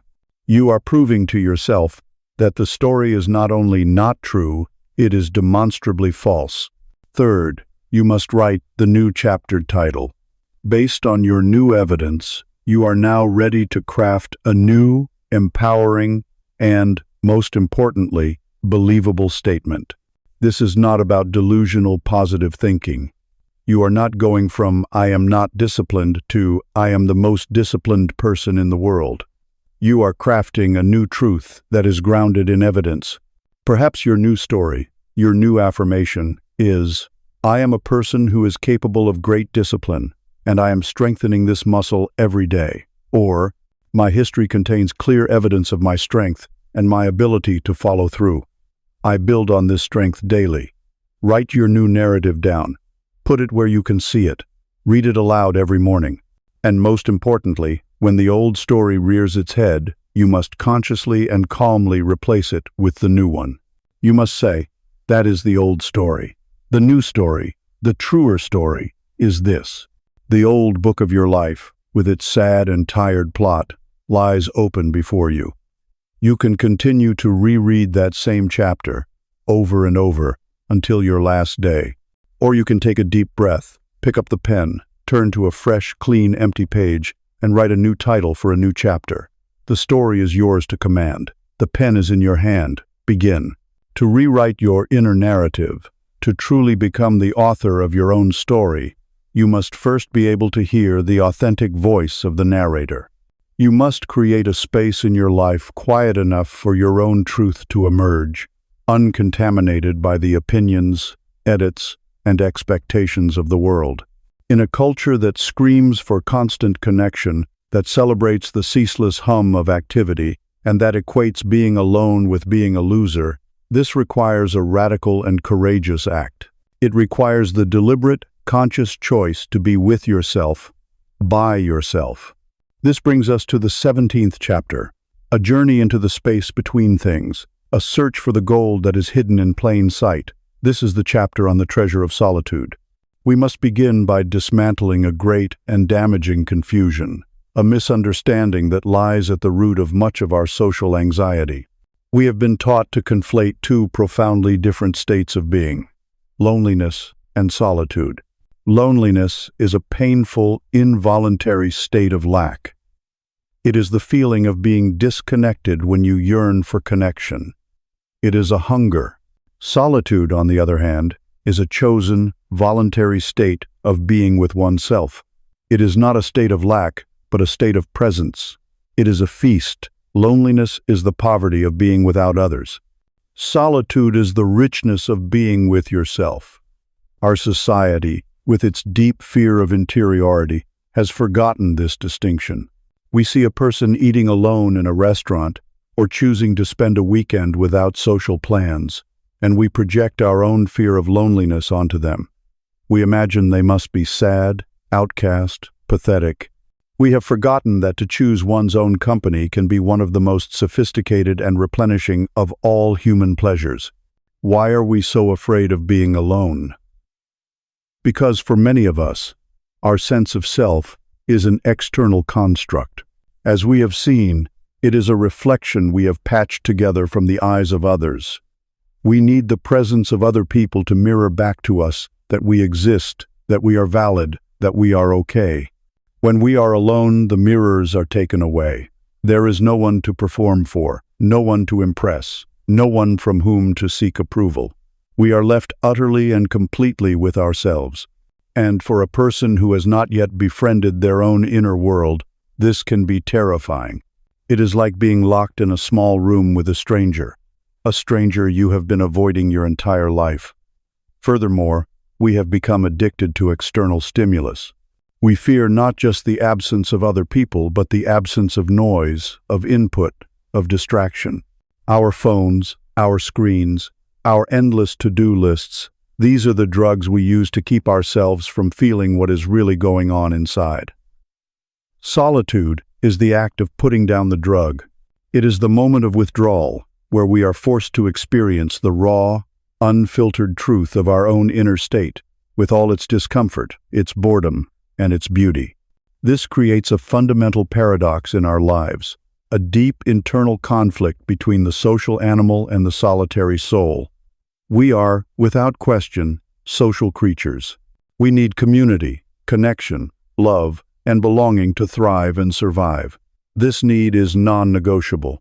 But we are also, and just as importantly, individual souls, each on a unique journey. And that soul requires periods of quiet retreat to process experience, to heal, to integrate lessons, and to germinate new ideas. The conflict arises not because these two needs are mutually exclusive, but because our society has taught us to value one the social so highly that we neglect the other. We feel a pervasive guilt about withdrawing.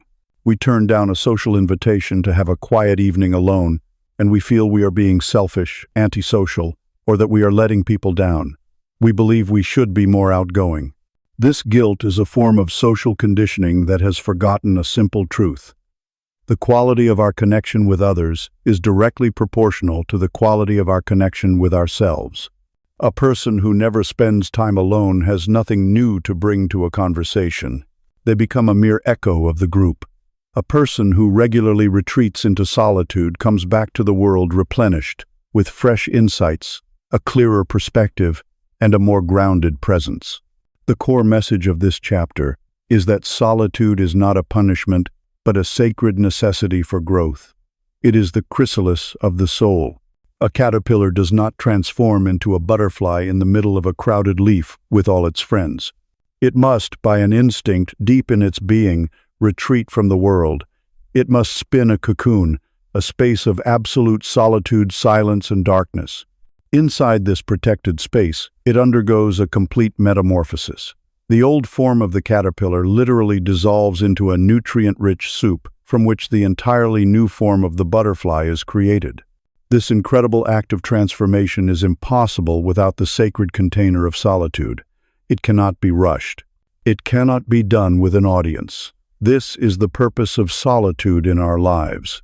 It is the chrysalis where we dissolve the old narratives, integrate the lessons of our pain, and allow the new, winged version of ourselves to form. Think also of a seed. A seed does not germinate when it is lying on the bright, exposed surface of the ground. It must be buried in the darkness and silence of the earth. It is in that solitude, under the gentle pressure of the soil, that it finally cracks open its hard outer shell and sends out its first tender root. Our best ideas, our deepest insights, our creative breakthroughs are all seeds. They need the dark, quiet, fertile ground of solitude to germinate. You cannot have a great idea while you are scrolling through your phone. You cannot solve a deep personal problem while you are in a loud, distracting environment. You must create the solitude, the darkness, where the seed can safely sprout. Your inner life is like a deep well.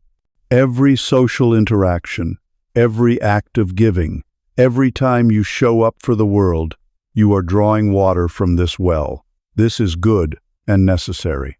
But if you are constantly drawing water and never allow time for the well to be refilled by the quiet rains of reflection and the deep underground springs of your own being, it will inevitably run dry. Solitude is the gentle, steady rain that replenishes the well. The practice for this chapter is to reclaim solitude as a deliberate and luxurious act of self-care. You must begin to treat time with yourself as a sacred and non-negotiable appointment. Look at your calendar and schedule it. Block out an hour or an afternoon. Title it, Date with Myself. The most important rule for this sacred time is that it must be free from digital input. A phone is not a tool for solitude. It is a portal to a million other people, a million other voices. True solitude is freedom from the input of other minds. Turn it off. Put it in another room. The goal is to be alone with your own thoughts and feelings, without a buffer. What do you do on this date with yourself? You practice the art of being rather than doing. Take yourself to a museum or an art gallery and simply wander, allowing yourself to be drawn to whatever catches your eye. Go to a coffee shop, find a seat by the window, and just watch the world go by without the filter of a screen. Take a long walk in nature and leave your headphones at home. Listen to the sounds of the wind, the birds, the rustling leaves. Take yourself out for a meal and savor every bite without the need to read or check your messages. At first, you may feel a profound self-consciousness. This is the social conditioning fighting back. Breathe through it.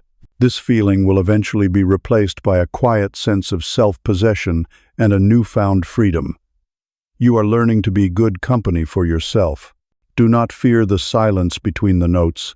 It is the silence that creates the music. Do not fear the empty spaces in your life. It is the space that allows for growth and meaning. A life that is all connection and no solitude becomes wide but shallow. A life that balances the two becomes deep and resilient.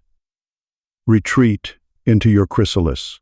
Do it not as an escape from the world, but as a sacred duty to it, so that when you emerge, you can emerge with wings. In the deep, intentional quiet of your solitude, as you become more accustomed to the landscape of your own being, you will inevitably stumble upon old battlefields.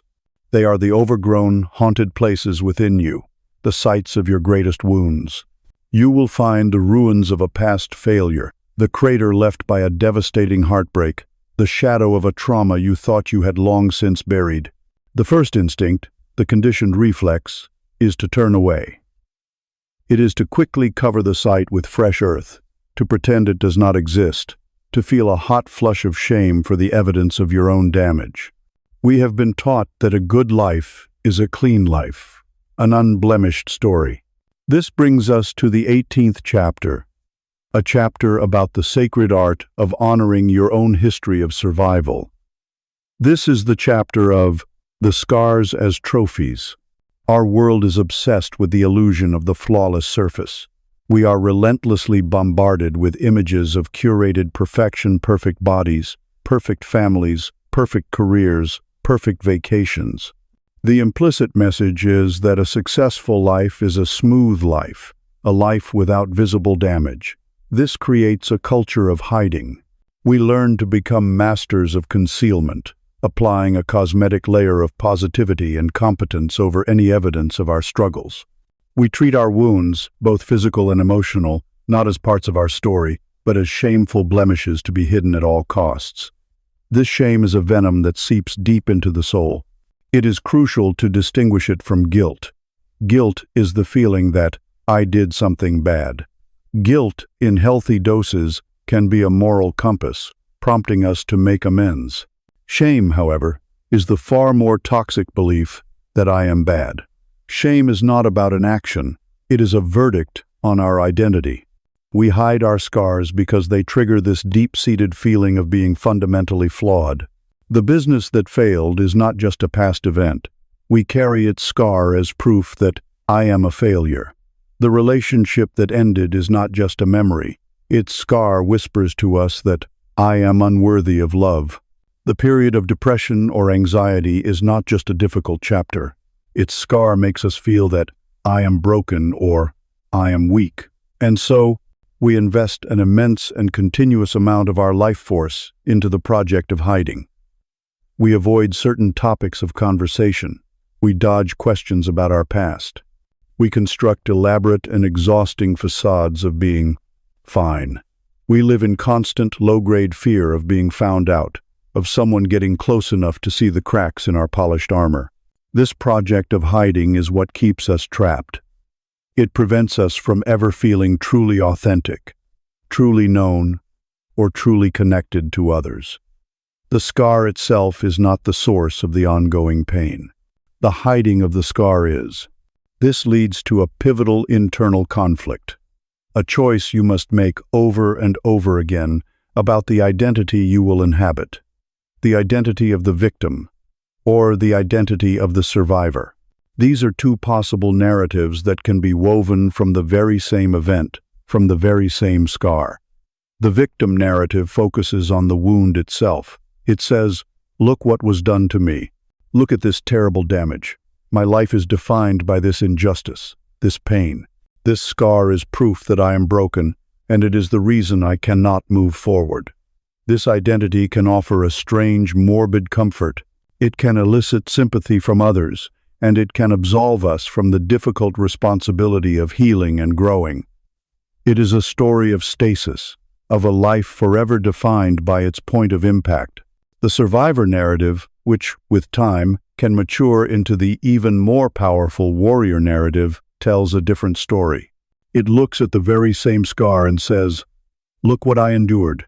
Look at the battle I fought and the fact that I am still standing.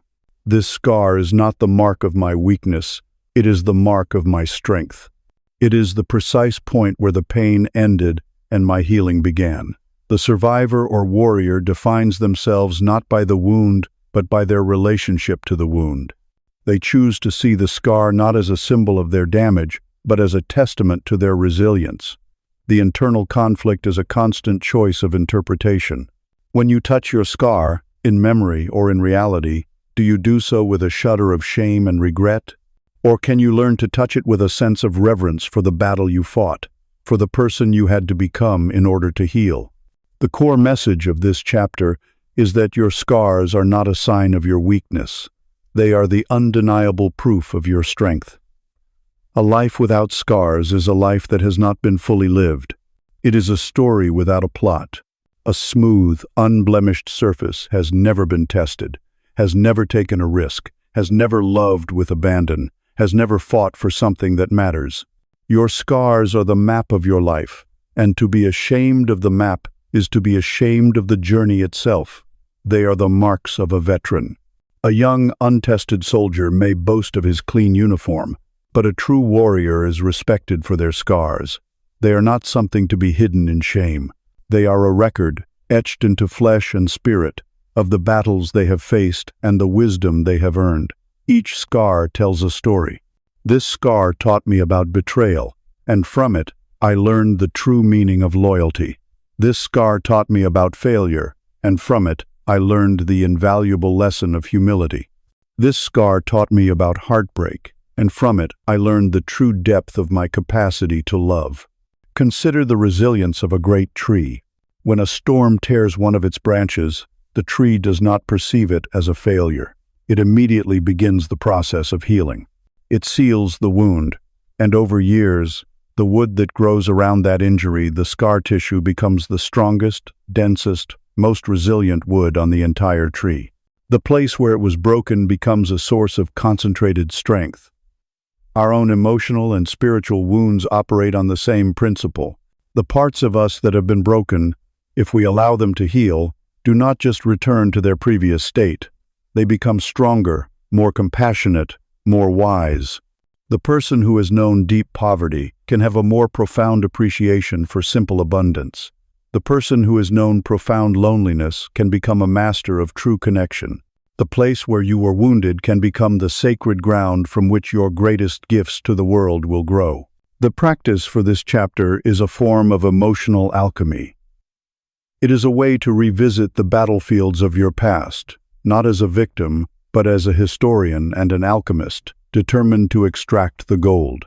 Choose one scar, one memory of a failure, a trauma, or a heartbreak that still carries the charge of shame for you. Take out your journal. First, acting as a historian. Write down the story of the event as factually and objectively as possible. This happened. Then this happened. The outcome was this. Separate the raw events from the emotional story you have been telling about them. Now, become the alchemist. You will ask yourself a series of transformative questions and write down the answers with deep honesty. First question: what precisely did I survive? List the challenges, the emotions, the difficulties. This acknowledges and honors your resilience. Second question: what specific strength did I discover or build in myself because of this experience? Did you discover a well of courage you didn't know you had? Did you learn to be more resourceful, more patient? Third question: what did this wound teach me that I could not have learned in any other way? This looks for the wisdom, the unique lesson that only this specific hardship could provide. And the final, most powerful question: how can the wisdom from this scar make me more compassionate, more understanding, or more helpful to others who are now where I once was? This transforms your personal pain into a potential gift of service. This is not an exercise in pretending the wound didn't hurt. It hurt. The work is to transmute that pain from a source of shame into a source of strength and meaning. The final step, when and if you feel ready, is to break the spell of shame completely by sharing your story, not the story of your victimhood, but the story of what you learned and how you grew with a trusted friend, therapist, or support group. In the telling, you will discover you are not alone, and your scar will become a beacon for others. Do not hide the map of your life. Do not cover the testament to your resilience. Your scars are not blemishes on your beauty. They are the intricate, golden threads of kintsugi that prove your story is one of a warrior, a survivor, a masterpiece forged in the very fires you thought would destroy you. Wear them with honor. You have claimed your story, you have honored your scars, and you have learned to be with yourself in the nourishing quiet of solitude. You have built a strong inner vessel. You are now ready to sail into the world, to act, to create, to strive, to love. But here, at the very precipice of meaningful action, lies the final and most subtle trap of the ego, the last ghost that haunts the corridors of the mind.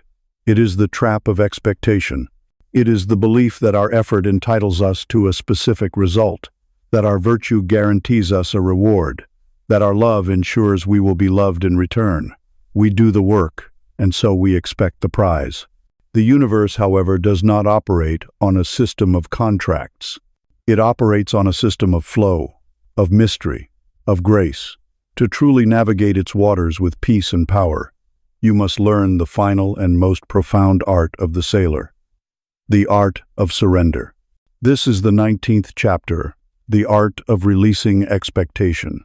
The source of the vast majority of our human suffering are disappointment, our frustration, our bitterness, our ragus, not the events of our lives, but the gap between those events and our expectations. It is not the rain that makes us miserable, but our rigid expectation of a sunny day. It is not a criticism that wounds us most deeply, but our expectation of praise. It is not a failure that breaks our spirit, but our expectation of guaranteed success. We walk through life carrying a stack of unwritten contracts, demanding that reality sign on the dotted line.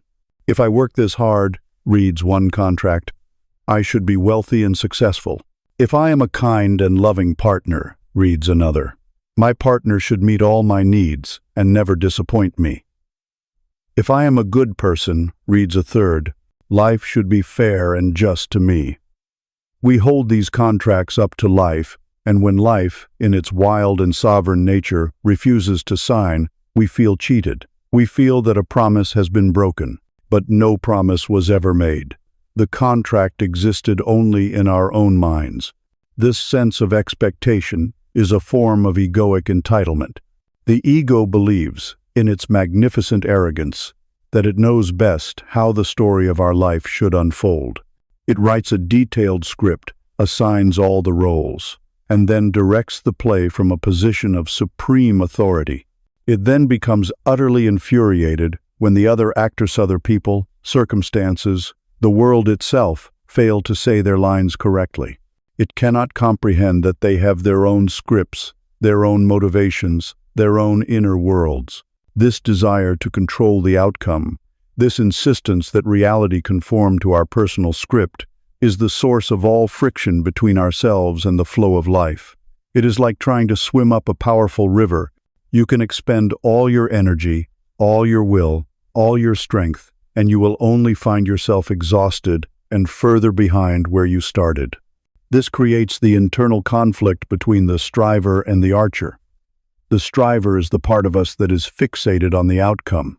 Their entire gaze is locked on the trophy at the finish line, on the number in the bank account, on the validation of the applause. Because their self-worth is completely tied to achieving this external result, their actions are filled with a desperate, grasping tension. They are anxious, they are controlling, they are constantly looking ahead, measuring their progress, and they are never truly present in the action itself. The work is just a means to an end, a necessary evil to be endured for the sake of the prize. The wise archer represents a different way of being. The archer, a classic symbol in Zen philosophy, knows that once the arrow leaves the bow, it is no longer in their control. The wind may gust, the air may be heavy with moisture, the target may move. 1,000 variables outside of their power will influence the arrow's flight. To fixate on the target would be a waste of energy and a source of anxiety. So, the archer pours their entire being, their complete and undivided focus, into the only thing they can control, the quality of the process. They focus on their stance, grounded and solid like the earth. They focus on their grip, firm but not tense. They focus on the steady pull of the bowstring, the anchor point on their cheek, the rhythm of their own breath. And they focus on the moment of release, a clean, smooth, non-attached letting go. The archer's satisfaction comes not from whether the arrow hits the bullseye, but from the integrity and presence of the shot itself. They have fallen in love with the process, not the prize. This is the great paradox of control. The more you desperately try to control the outcome, like the striver, the more tense and ineffective your actions become. The more you release the outcome and focus solely on the quality of your effort, like the archer, the higher the probability that you will achieve a favorable result. True power is found in the surrender of the illusion of power. The core message of this chapter, a truth echoed in Stoic philosophy, is to understand the dichotomy of control. The world, for you, is divided into two distinct domains, that which is within your control and that which is outside of it. Within your control are your intentions, your efforts, your choices, your actions, the quality of your work, and your responses to events. Outside of your control are the results of those actions, the opinions of others, the state of the economy, the weather, and the ultimate unfolding of your life. All human misery, without exception, arises from a simple confusion, trying to control what is outside our control, while simultaneously neglecting to master what is within our control. Imagine you decide to make a paper boat. You can pour all your skill, your love, your attention into its creation. You can make the folds crisp, the mast straight, the hull as seaworthy as paper can be. This is your effort. This is your domain. Then, you carry it to the river and you set it upon the water. This is the act of release. Once it is on the water, it is no longer yours. The river, which is life itself, will take it. The currents may carry it gently downstream. A sudden gust may capsize it. It may get caught in an eddy and spin in circles. You do not run alongside the bank, screaming at the river to do your bidding. You do not curse the wind. Your work was to make the best possible boat. You found your joy and your purpose in that work. The journey of the boat belongs to the river. The practical antidote to the poison of expectation is gratitude. Expectation is a mindset of lack. It focuses on the gap between what you have and what you want. Gratitude is a mindset of abundance. It focuses on the goodness that is already present. You cannot simultaneously be in a state of grasping expectation and a state of genuine gratitude. They are mutually exclusive vibrations. The practice, then, is to learn the art of the open hand. First, practice the unthanked gift. Do a good deed for someone, and then actively remove the possibility of being thanked for it. Complete the favor, and then immediately change the subject. Send a small gift or a helpful article to someone anonymously. The goal is to surgically separate the act of giving from the dopamine hit of receiving praise. It is to find the reward in the act itself. Second, learn to set process-based goals instead of outcome-based ones. An outcome-based goal is, I will get this promotion. This is not in your control.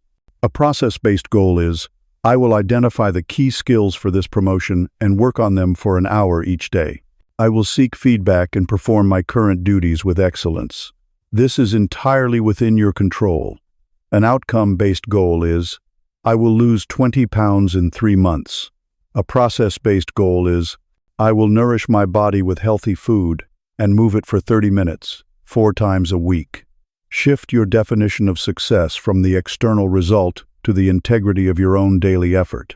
Finally, create a mental ritual of release.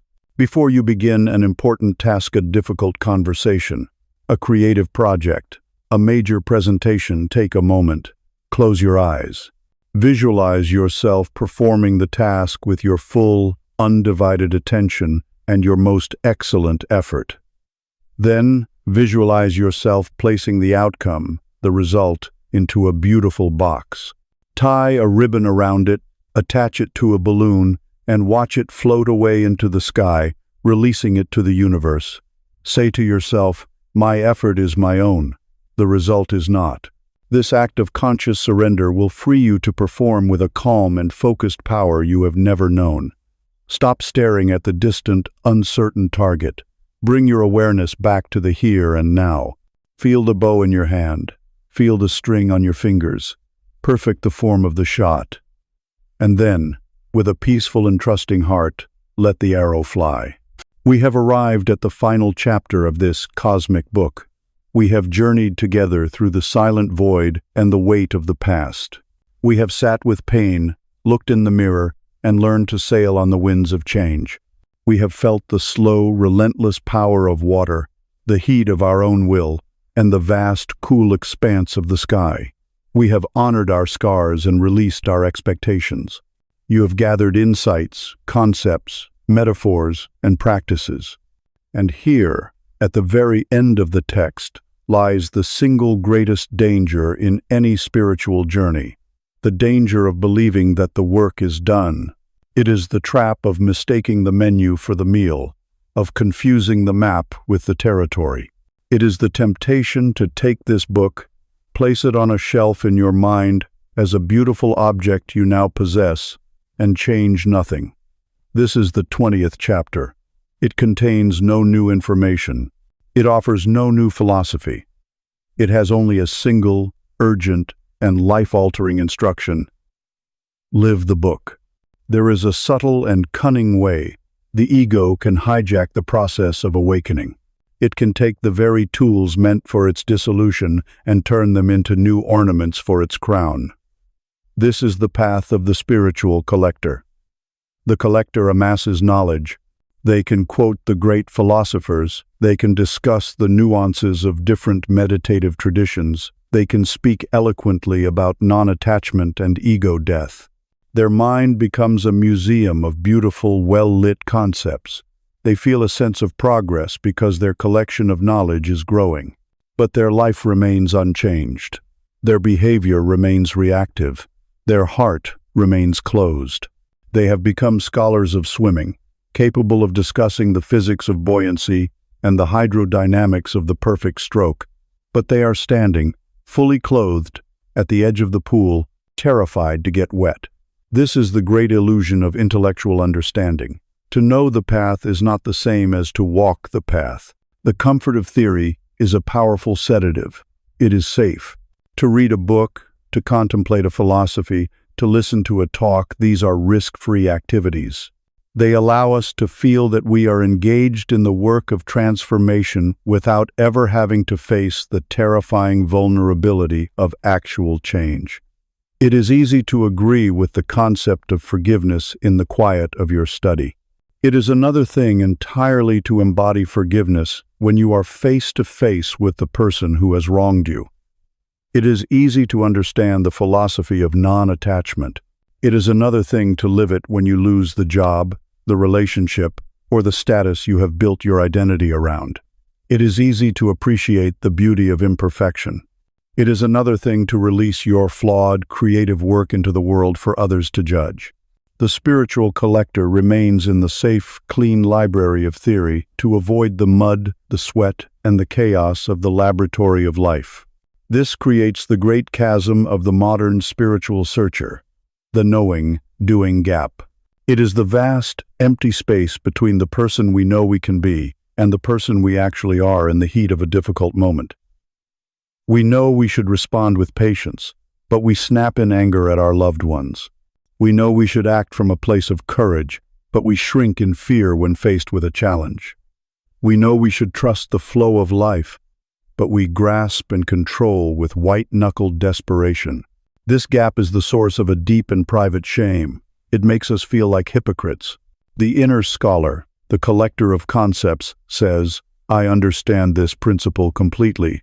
But the inner practitioner, the one who lives in the real world, asks, "Yes, but did you live it when it mattered?" The entire purpose of this journey is to close that gap. It is to turn knowledge into behavior, to transmute understanding into wisdom.